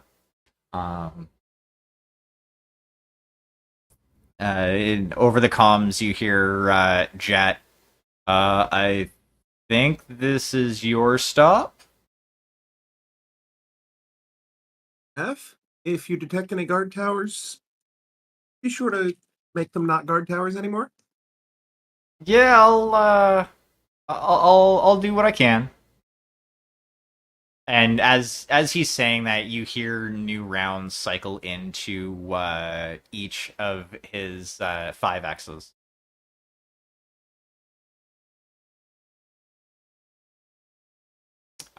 So what would you like to do, Deanna? Once we are in range, she is just going to leap off and clean over the wall. Mm-hmm. The key won't even have to stop. And let's get inside this facility to find the target.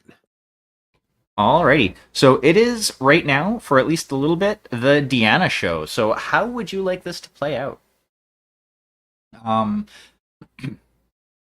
So a little bit of a description. As you once you jump into the courtyard, you see that it's not terribly big. There's like a basketball court, some an area with some weights over on the side. You're looking at maybe a 30-foot by 30-foot area type deal, like not really all that big at all. And on the main building, you can see a barred door in front of you.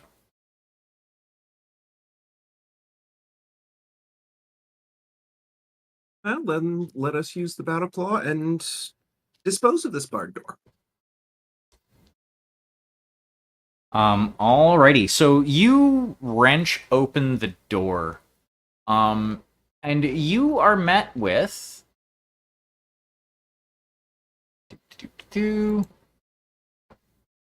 yeah, those guys. You are met with two what look to be military police.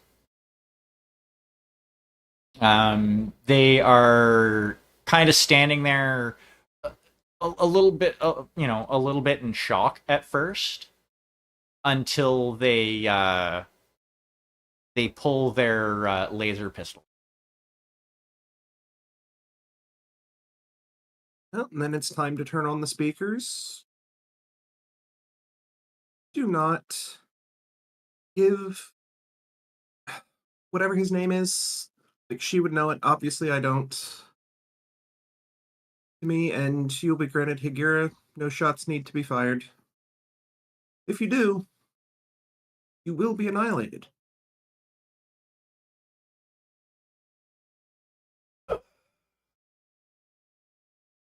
Okay, so let me. Their reaction is a 50-50 chance here. Oh, they chose wrong. So you are in for like personal combat, you're in close range. And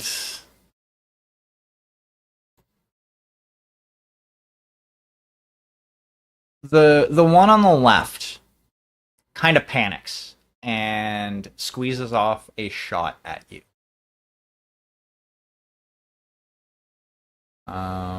So I'm going to need you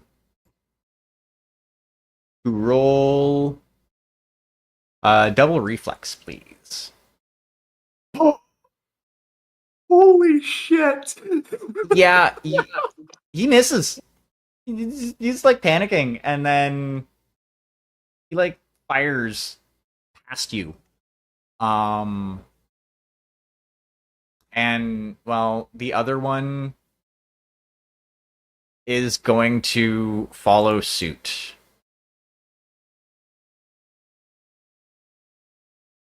and fire as well, and probably not going to hit.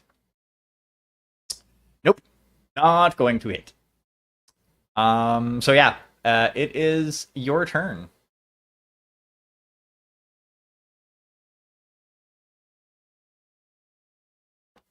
How would you like to deal with these two foolish individuals who decided to fire weapons at you? You had been given an opportunity, and you have chosen a foolish death. And then we're going to light both of them up with the machine gun. And if the one on the left survives, she's gonna close in and get him in the claw. Alrighty, make your roll.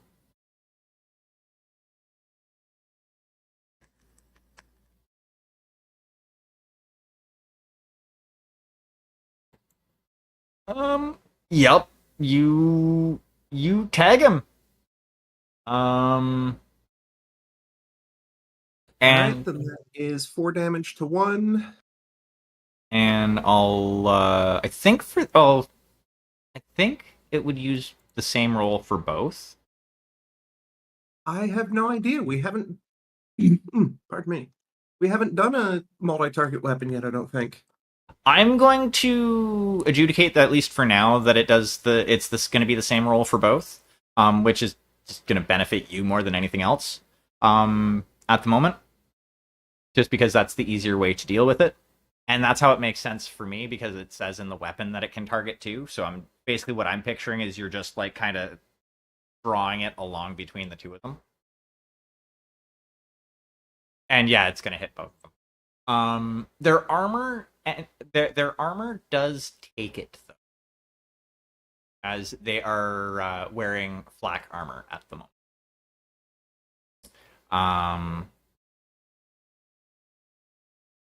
But yeah, so now you're gonna kind of try and close in on them.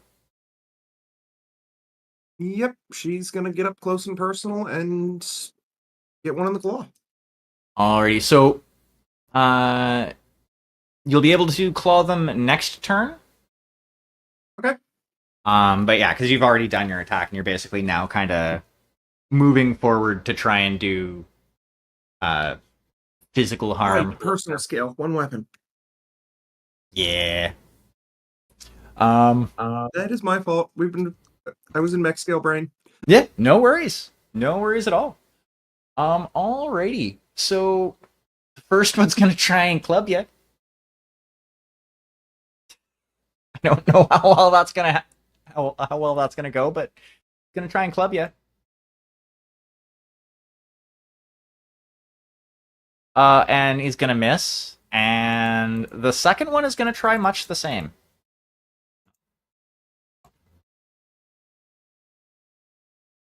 And your reflex roll against that one. Ooh, the second one hits you and does 2 pie slices of damage to your battle armor. It just kind of tinks and scuffs the paint a little bit. Maybe leaves a dent. She just got this thing fixed and is very not happy. I can imagine. I can definitely imagine. So, Kirka, what's going on the outside? Since it is your turn for narration. You tell me. Are there any new sensor readings that I'm picking up on long range scans or anything along those lines? Nothing yet, but you do receive a communication, comms message from the aerospace units that Okay. were supposed to be bombarding the facility. Okay. Commander Kirka, we need to go back and rearm. We are running low on ordnance, so we're gonna have to lighten the bombardment for a short time. Um,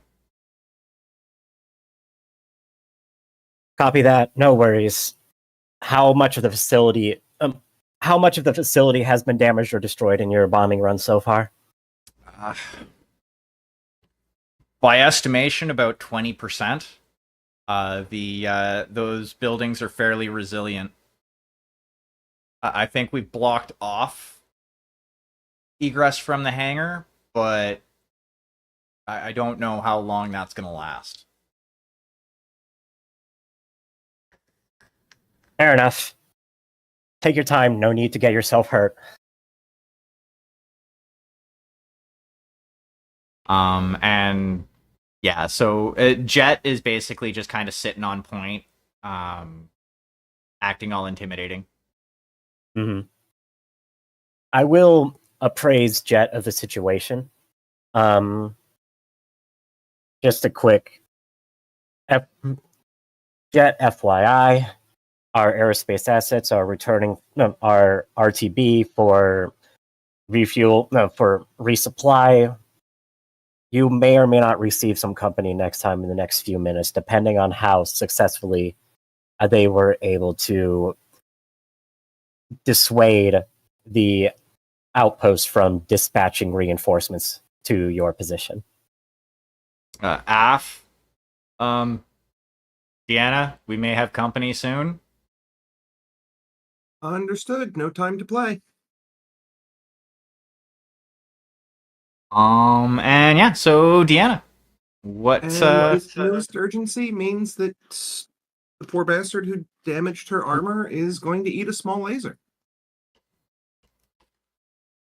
my apologies, my headphones got unplugged. I did not hear all of what you said. Oh, she has no time to play and is rather pissed off that her armor's damaged this fresh out of the shop. So the one who did the damage is going to eat a small laser. That tracks. Oakley dokley. It's double reflex. Yep. He's definitely going to eat a small laser. Now I That need. is then 10 points of damage. Yup. Yeah, you turned this individual into ashes. Well, not necessarily ashes, but there's now a fairly substantial hole through one of these guards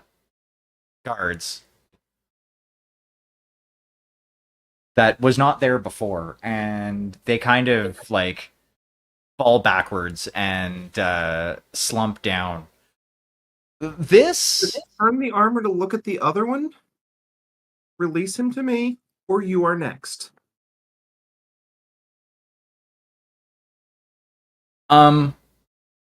it's at this point that the other one starts to bolt, and you can see him pulling a radio from his belt.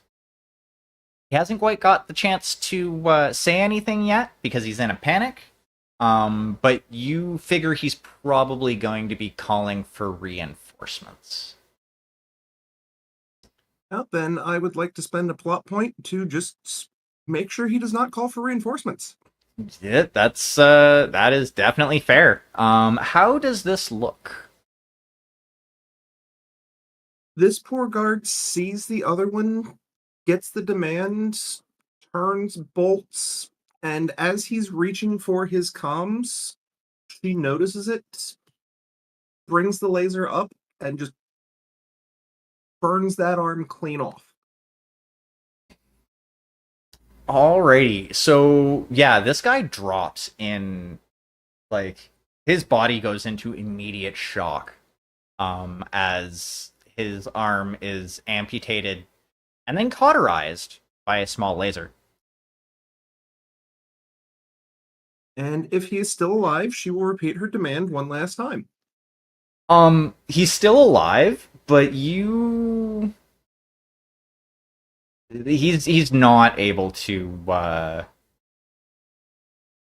properly respond. However, as you're going through this jail, it's oddly empty. Um,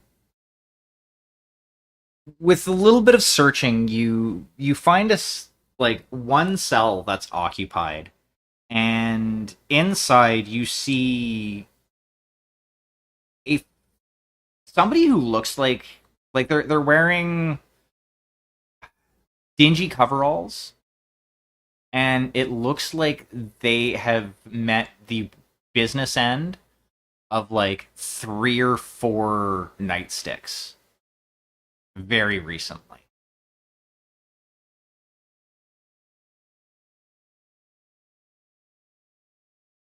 And they kind of lift their head. Oh, they're sending elementals in to do their dirty work now. She would address him by name, complete with title of technician.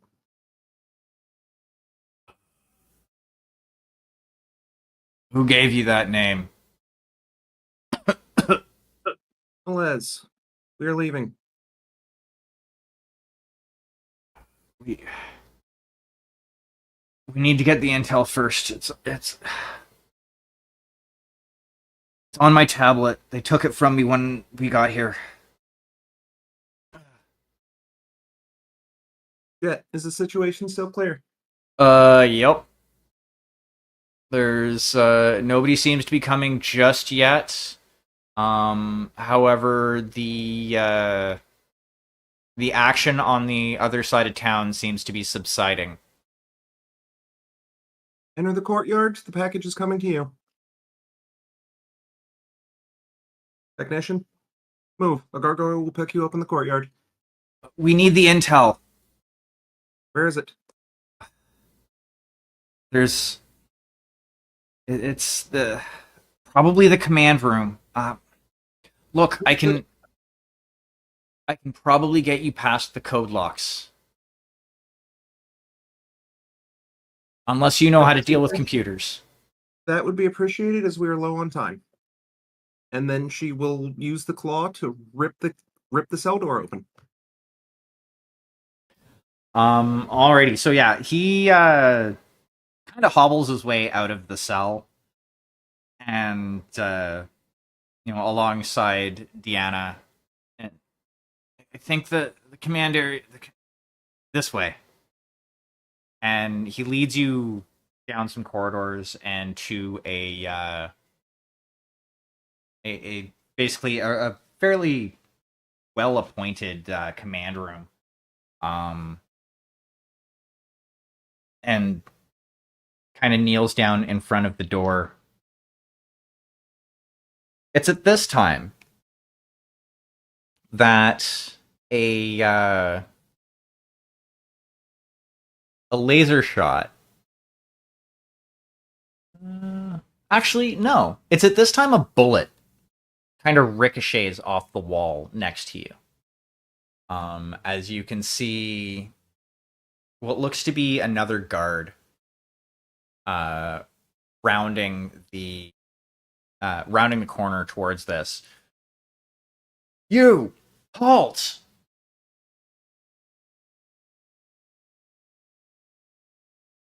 She will stand to her full height, turn to face him, bring up the laser. You will leave, or you will be annihilated. That's supposed to scare me. And you see him reach to his belt with his left hand and grab a small green object about the size of a baseball.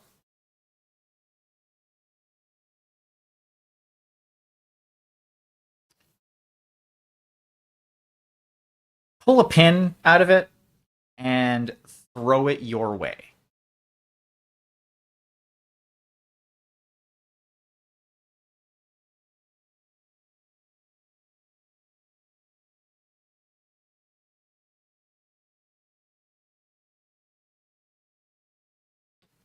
And now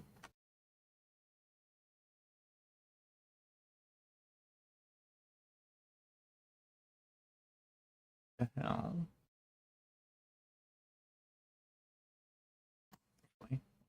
Index weapons. What kind? She has grenades. It's a fragmentation grenade. Actually, don't have any of those.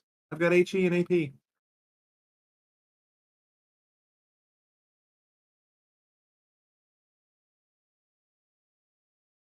know, it would be nice if they actually listed the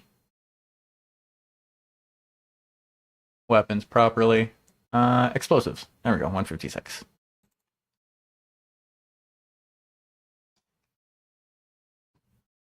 There we go.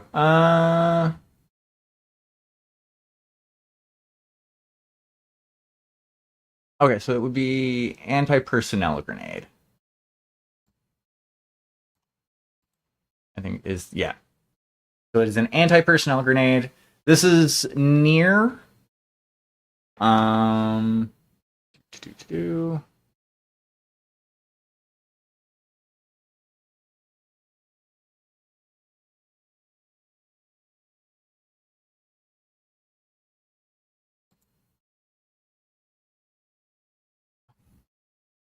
So that will be D66. 1, 2, 3, 4. And throw.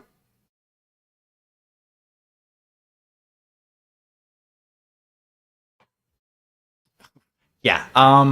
So it goes off. It missed you by like a ways. Like you're not even in the splash area. But yeah, so he hucks a grenade at you too. Just after he does, the door behind you opens as the technician makes his basically gets it open, and he bolts into the room, and you can kind of hear him rummaging around in there. It is actually Kirka. You Yes. see a new sensor blip on your sensors. Okay. What you see coming is a Stormcrow approaching at fairly high speed. It is still out in extreme range, but it is coming towards you. Okay. What configuration is it? And am I able to tell off the sensors? It's it looks to be the prime configuration. Okay.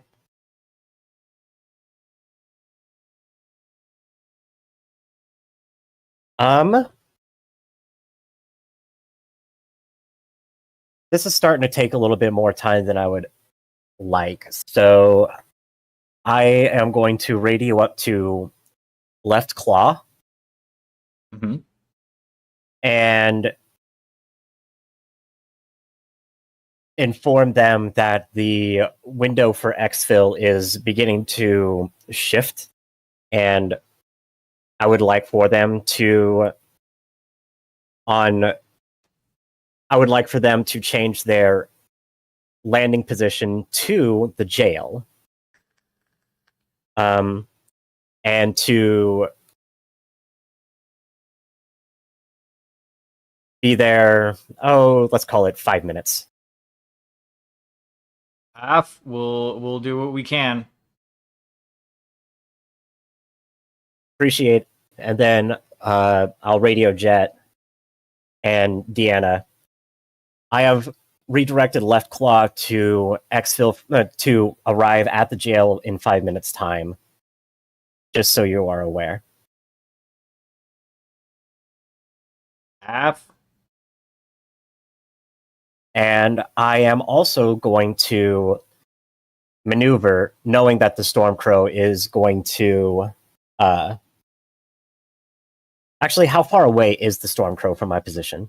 You're still at about extreme range. If you were to like stand still and wait for them, they would be in long range next turn. Next turn. Okay. And the jail is, you said, about 3 kilometers from my position? From your current position, closer to about 5. Closer to about 5.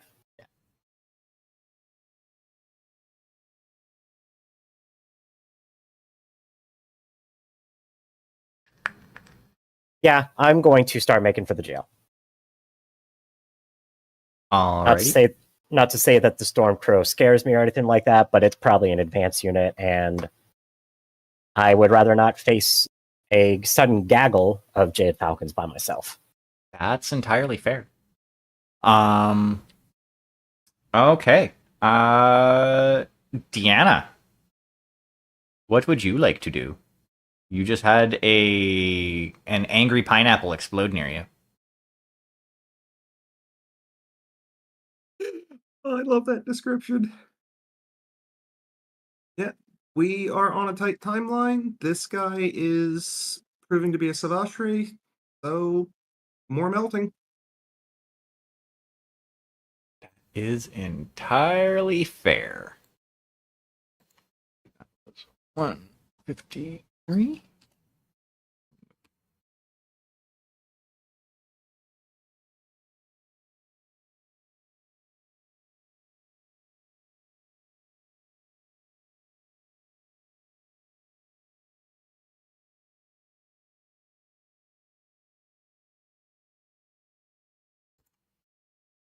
Alrighty, and you made your roll. Ooh. Yep. Doot. Oh yeah. You managed to hit this guy square in his chest and like melt a hole clean through him. As you do, you hear a call from behind you. I found my tablet. Although I can't get into the system to fucking delete information about me being here. Any chance you can do something about that?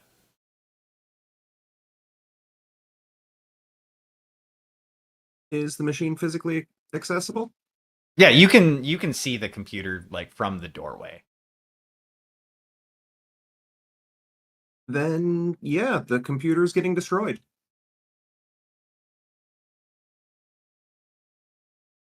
Alrighty. So making your way, destroying the computer, and you make your way out to the courtyard. And as you do, it's just as Kirka is reaching the jail herself. And all three of you hear over comms. There's gonna be a slight delay in exfil. We need to deal with some late AA. You're gonna have to hold out for a couple more minutes. Copy. Thank you for the heads up.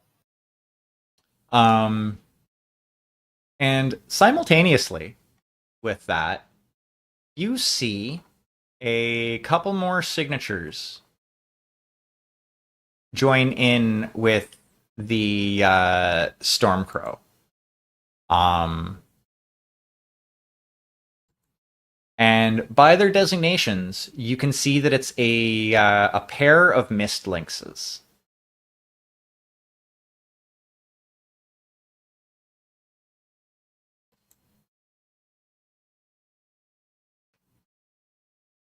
Okay. Now, you think it's going to be probably about a turn before they get within firing range of their longest range weaponry.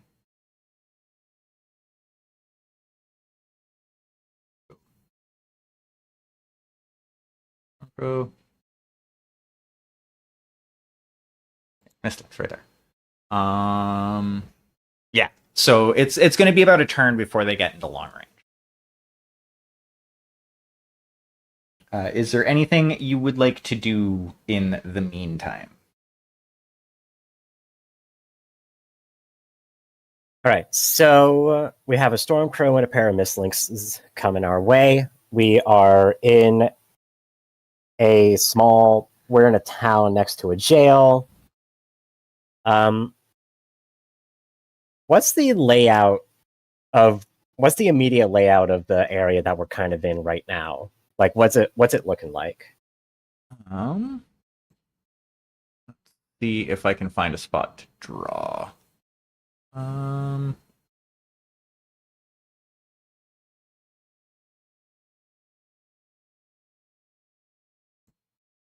Okay. What I'll do is I'm just going to draw on top of this. Okay. We go boop. So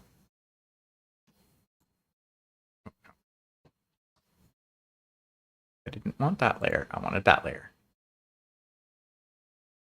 And we're going to turn the brush size down a bit. About there. So there is main road going through town.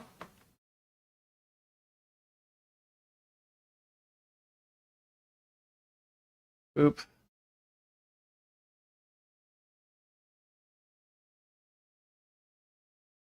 And jail. There's intersection.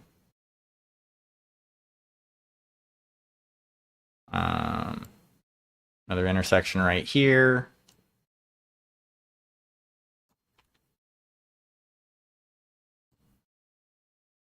Another intersection right there. A few small buildings over like right here. And right like that. And like a couple of parking lots. Like it's a fairly like it's pretty much a grid. Okay. You guys came in from that direction, and the facility is like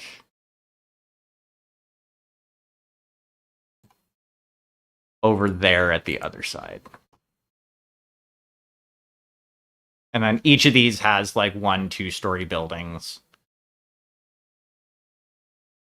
Stuff like that. Like there's, it's not a very big town, but like you can tell that, there's a lot of stuff. There's a fair amount of stuff here. Okay.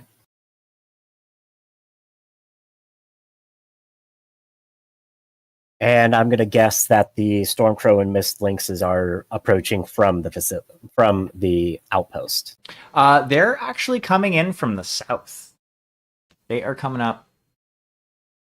Oh, basically that direction. Gotcha. Okay.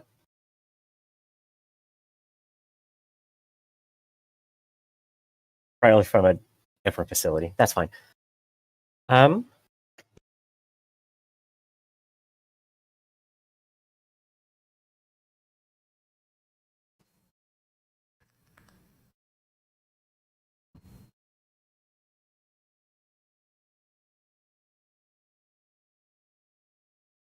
All right, so since they'll be here relatively soon. So, Jet, do you want the Mistlynxes or do you want the Stormcrow? Dealer's choice. I mean, the Mistlynxes shouldn't be too big of an issue.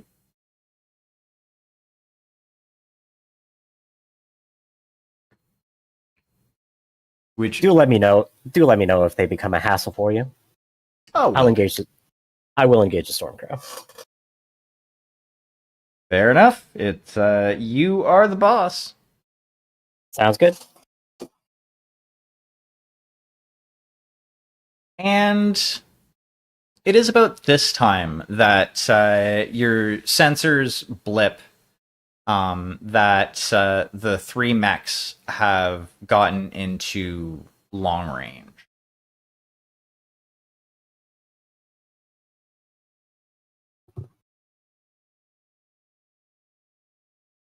Okay.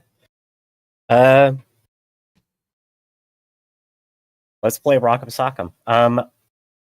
I will lock onto the Stormcrow, and I would like to fire my ER large lasers and a volley of LRMs. Okie dokie. Us. Just grab. You know what? I'll use your stats again.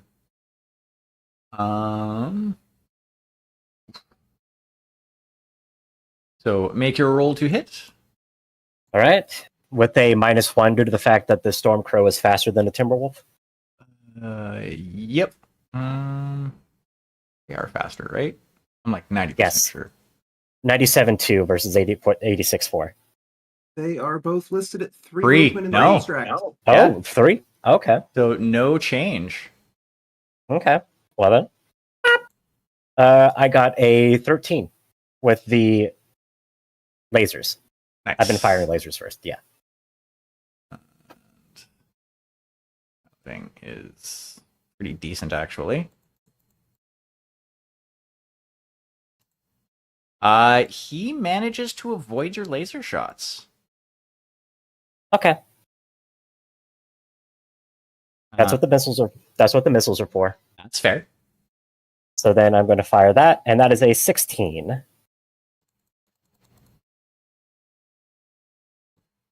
And you hit. Okay. Roll for your clusters or your extra hits potentially. A 4 and a 3. 3. So one does an extra 3.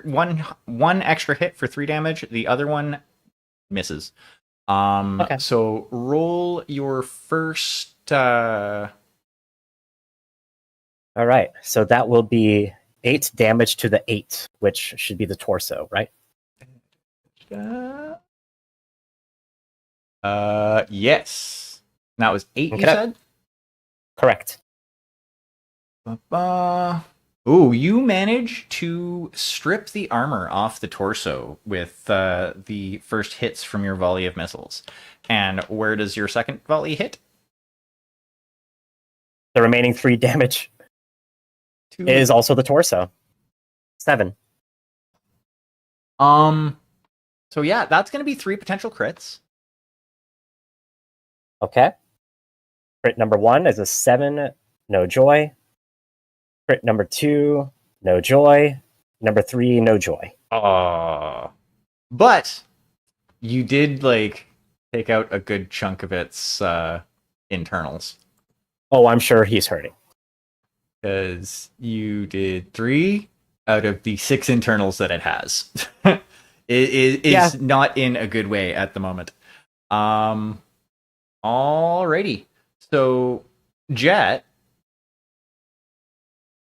not wanting to be outdone,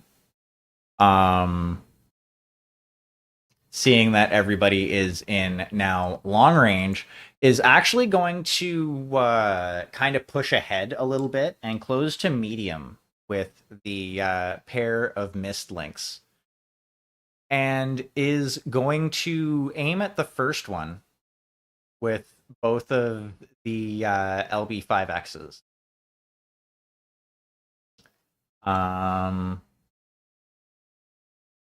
So Stig, if you could roll for me.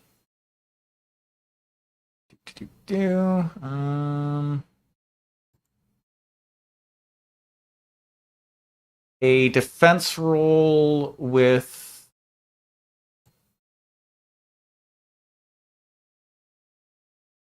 a bonus of +4.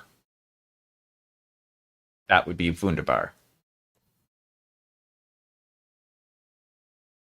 14.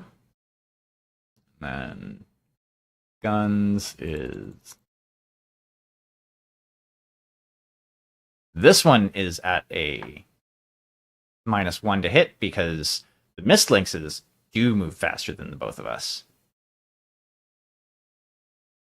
However, this thing is peppered by a pair of LB5Xs.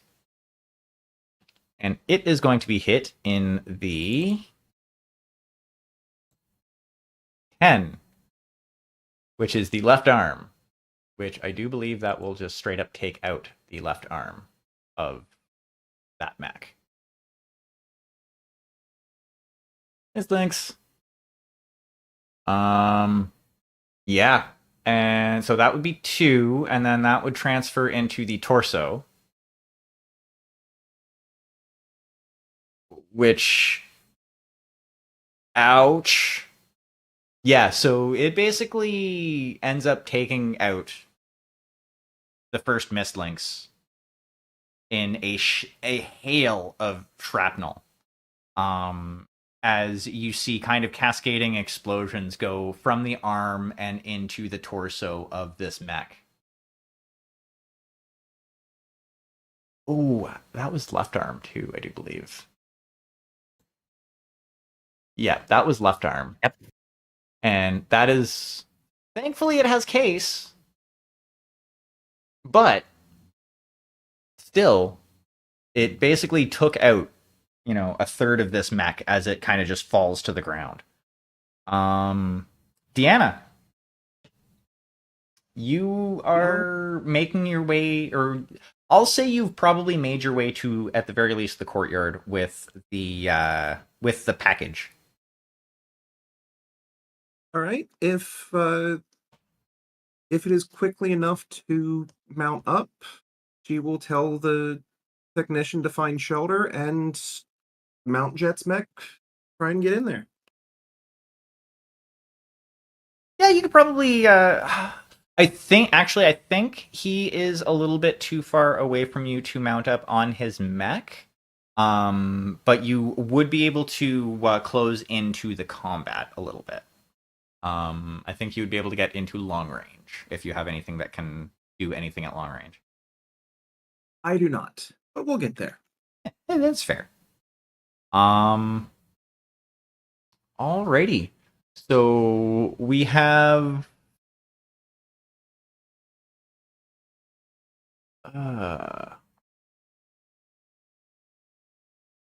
Stormcrow is still kicking, I do believe. Yes? Yes. Yeah, just hurt. Yeah. So the Stormcrow is going to move from long into medium range. And is going to train its pair of ER large lasers on Kirka.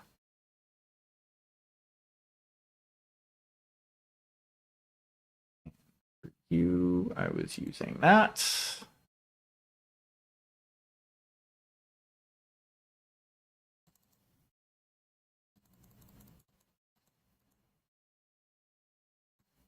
And it's going to miss. Alrighty. As you see 2 streaks of blue light kind of just lance past your mech. And the remaining... I think I was using you. Yep, I was using you. The remaining Mist Lynx is going to close into short range with Jet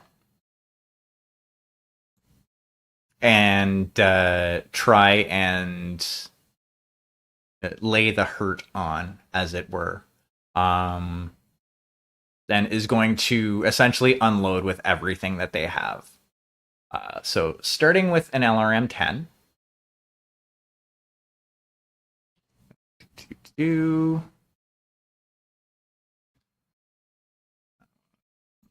Or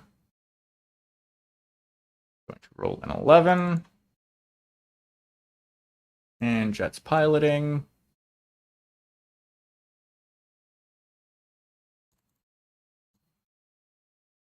Sorry, is going to roll a 12 technically. And still miss with the misses. And then Freak 4s.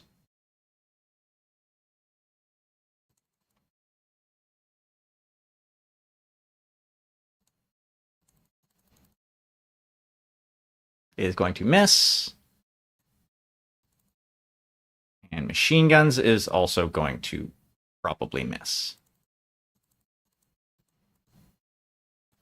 Yep. So yeah, what everybody sees is this Mist Lynx is essentially seemingly firing wildly, as they're probably not too keen on facing a mech that is essentially 3 weight classes above them in single combat. But, they have a job to do. Yurka, it is your go. Okay. I'm just going to stay still for the moment, let the Stormcrow keep coming to me. And not stay still per se, but, I'm not going to make any effort to close range. Yeah. Rather. You're maintaining. And yes, I'm going to maintain range. And I am going to rinse and repeat. So that's going to be ER large lasers and LRM 20s. Alrighty. So I'm going to fire with the lasers first. And that's an 18. You are probably going to hit, but let me just make sure. Yeah. There's a chance that you won't. No, you hit. Of course.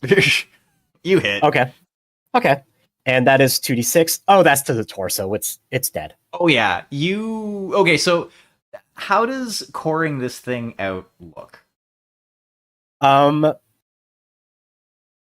So the Stormcrow shoots wild. Probably, to be fair, it did just get its shit rocked. So it probably took a pot shot and missed. Kirka is just going to she's almost bored at this point.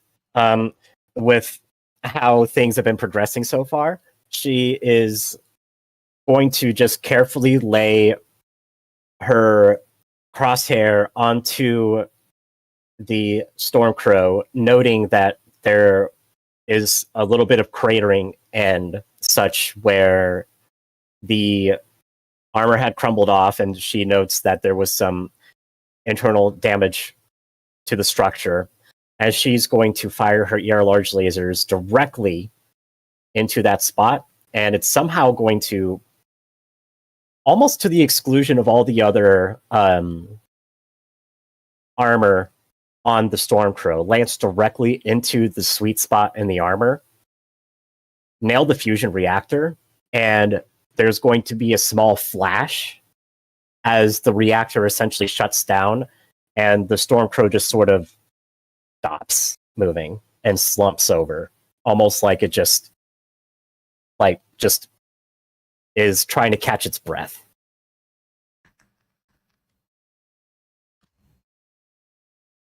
Nice. Alrighty. So as that's going on, Jet looks at the remaining Mist Lynx and he's in the comms. Hey, Deanna, you want this one's head? They're all yours if you want them.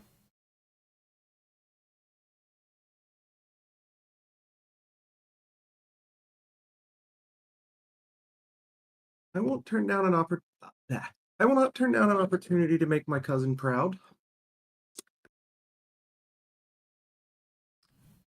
He's all yours. And you see Jet kind of take a couple of steps just straight backwards, and like keeping his weapons trained on the mech in front of him. You just, yeah, he's yours. All right, where are we at for range brackets? You are in you are in medium from these guys. So medium to point blank would cost how much movement? Medium to short is 2. So you can get into short range as of the end of this turn.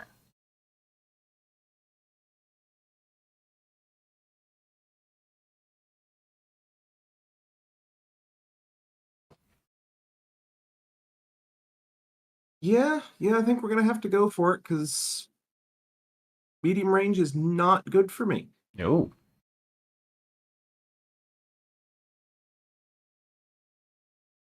Alrighty. And will I be there in time to shoot? Oh yeah, you can get in a medium range in time to shoot. And I'm just gonna unload on him. Perfect. The SRM2 first.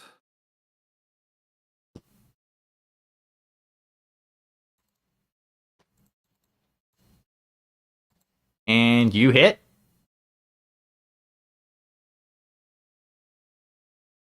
That is no extra dice. Yeah, only 1 damage. Dang it. Hit location. In the 4. That is the right arm.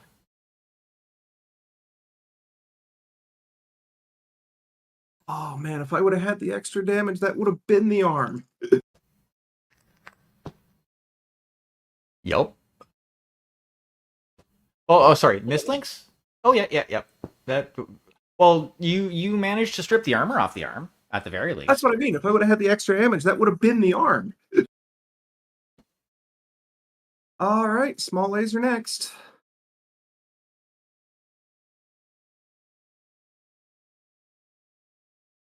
We're most likely going to hit. Actually, I think you. Yeah, there's no way you can't hit.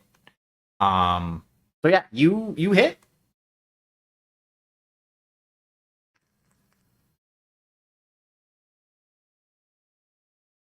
It's the arm. Yep, that is the same arm. So yeah, you take the mislinks. Was it right arm? Right arm. And the rest of the damage, because that still hits, flows into the torso, which is enough to strip the armor off of it. And you can see, like, right where the right arm connects to the mech, there's just, like... I'm not going to complain about it, but how does a 1-point small laser do all that? Oh, it only does one? I thought it did more than one. Yeah. Nope, it only does one. Abstract. Abstract. Yeah, that's fair. You do get a... I do believe you still get a crit chance, though. Because basically you did internal structure. You do not. No crit. Okay. Already this mislinks is not in a good way. They are, however. No, it just lost all its weapons. Except for the LRMs, but Yeah, pretty much. Yeah, no streak fours, no machine guns.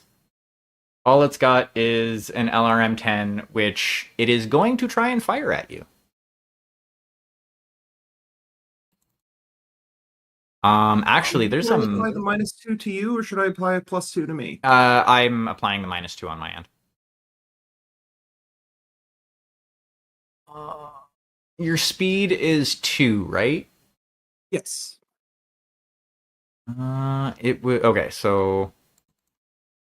Yeah, it would still get a bonus for speed, but it does get the minus for the size. Roll your 16. I already did. 16.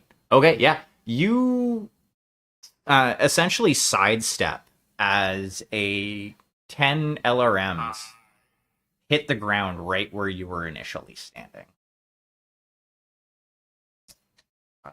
Kirka, what would you like to do? It is your Let's narration. let's see. Stormcrow is dead. They have the Mistlynxes well under control. I am going to take a moment and assess the wider situation. So, are there any other? Am I seeing any other blips on long range sensors at this time? You see two more blips that are moving kind of slowly to your position. Okay. And it's at this point that you hear over comms as well. We need one more minute to get to you. It looks like we're getting the that AA situation dealt with. Copy that. Thanks for the update. And in that case, I am going to adjust position so that I can get a better read on those blips in case they start closing into range our before our ride gets here. That's fair. What once you get a little bit closer, the classifications of those mechs end up coming up on your sensors, and you see that it's two direwolves. Oh, wonderful. But they are, fairly slow. Mm-hmm. So it's going to take a bit for them to get to you. Yeah, Luckily. luckily. Jet is basically just gonna sit there and continue watching the fight between the elemental and the Mistlynx. He's just kind of sitting back enjoying the show at the moment. Actually, he's gonna pipe in over comms. Deanna, you need a hand? Or are you good? I believe this is under control. Alrighty, it is your narration. All right, and you said he came to short, Yes. or no? I wasn't short. Yeah, you are currently in short. You can get to point blank, essentially mountable range within in this set of actions.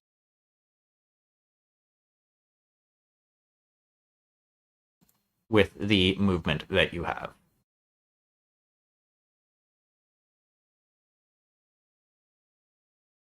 Then yeah, let's move to mount. If I can't get there this turn, we're just gonna keep shooting. Yeah.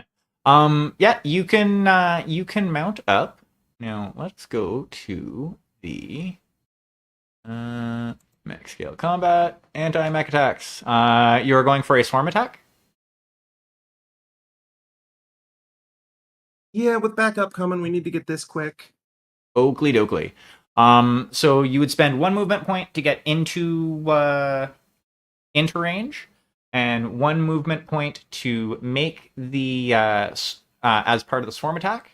You make a support weapons test with the standard situational modifiers. So you're looking at -2 for range, or sorry, -2 for speed difference,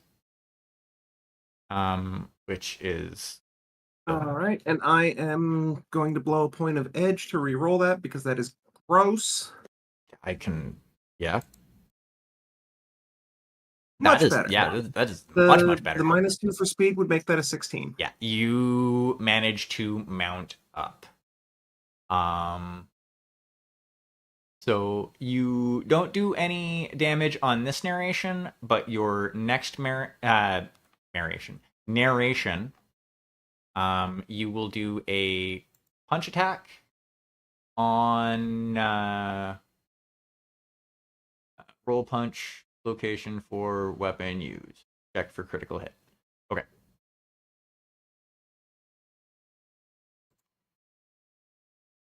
So, where did you go? Yeah, okay. So, punch location will be a 2d6, and then you basically get to roll for critical. Yep. So it should get a duration too, so chance to dislodge. Yeah. They do get a narration, and the dislodge attempt is It is dislodging. a normal difficulty piling test.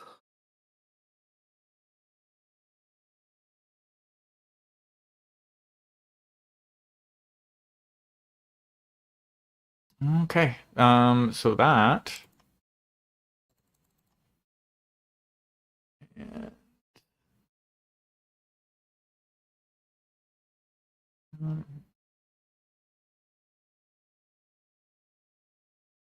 Okay. Which is opposed by what? A straight 3d6? Go 43 or 48. Or is it? Never mind, it wouldn't be rolling against me. What am I thinking?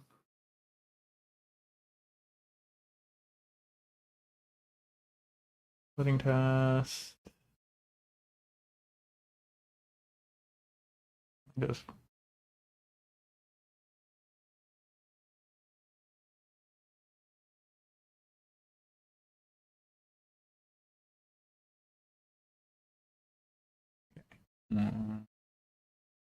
Making normal test using your filing skill. Okay, but it doesn't say what the difficulty is.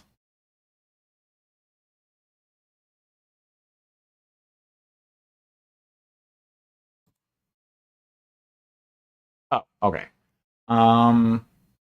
If I can get you to roll me 3d6, please.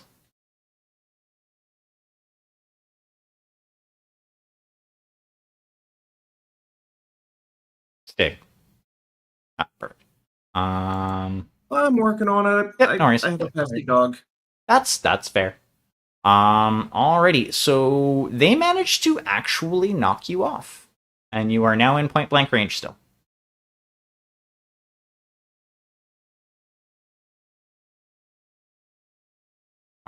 But that is their basically what they are doing for the turn. Yirka.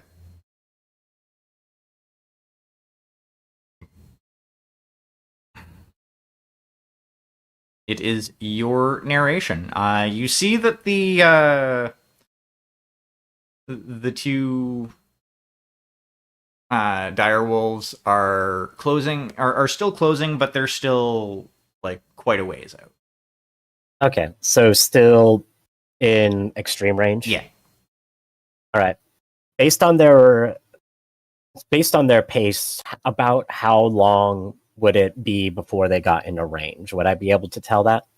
By your estimation, you probably have one more basically one more round to clear the extraction area.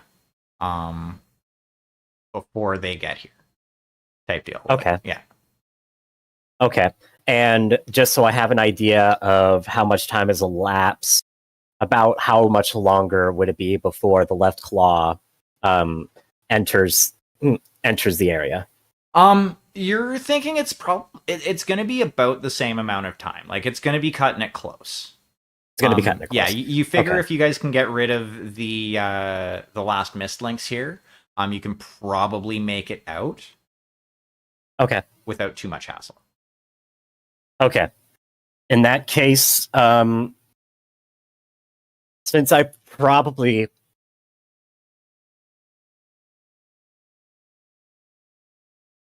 actually this might be a question. So, Deanna, would I, in theory, be able to hear what's going on with your tussle with the mist links? I would assume it shows up on sensors and that our comms have been on open chat. Okay. Well, open So I friendly. can. All right, so I can hear you kind of like grunting, and then like a little free birth just kind of escape your lips as you get flopped off of the mist links. Probably Savashri, but yeah. Okay. In that case, I'll pivot, just kind of torso twist. Deanna, do you need help cleaning up? We are running out of time. If we run out of time, clean up. I will simply take that as an invitation to clean up, and I would like to, you know what? Just to keep things simple, I would like to burn a plot point, and feel free to put some extra stipulations on this, to just shoot the mislinks in the head. Okay, so I just want to look at the rules for headshots, because I think you still have to hit. But give me one. Damn it. Yeah, like I said, feel free to make a rule call too if needed. Hit damage.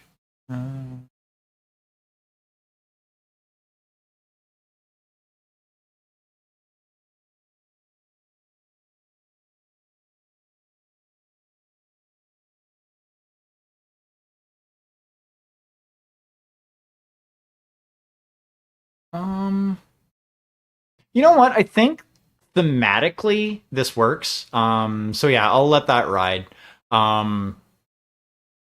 Okay. So yeah, you turn around and just like lasers to the dome. Pretty much just lasers to the dome. Alrighty, yeah. So Deanna, in front of you, you see like the head of this mech just melted off after you key in your response to Kirka. And then moments later you hear the engines first and then see the left claw kind of start to hover over the courtyard of the jail and let a ladder down for the package, and then once they're on board, kind of swoop down outside to a suitable landing area to pick the rest of you up.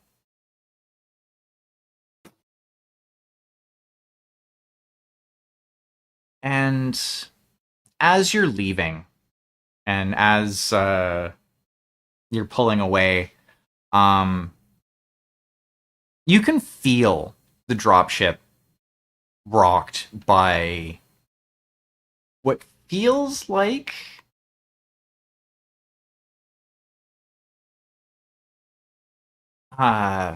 a large amount of LRMs, as some of them are making contact with the hull as you're flying away. It seems as though you've gotten away this time. You're the technician fully intact, and also with the intel that they had been tasked with retrieving. And that is a successful mission. Hell yeah. You all get 6 XP for that. And Jet gets some XP too.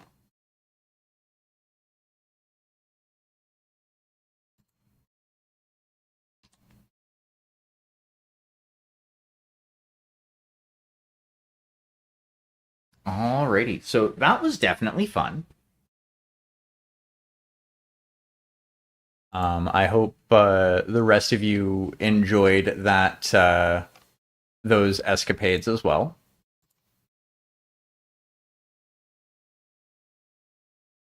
If only we had more time. Oh well. There will be others. Of course. Oh yes. Yeah. So the plan is next week, same bat time, same bat channel. Sounds good to me. Should not be a problem here. Awesome. Jade, you're have your friend get a hold of me when they are able to, and then I can talk to them about the campaign. Because yeah, having another regular buddy would definitely be a good thing. All right. I did send him a message. I'll make sure that he gets a hold of it and reaches out to you. Perfect. Yeah. That screen up. There we go. Alrighty. So now, what are we gonna do? Alrighty. So I am going to dip off for a little bit. And doot. And yeah, so I hope you two have a great rest of your evening. I will probably pop back on for anybody who wants to watch in a little bit with some sort of video game or another. In the meantime, I hope you all have fun. Sounds good. Take care, dude. Yep. Sounds good. Take it easy, Hal. Cheers.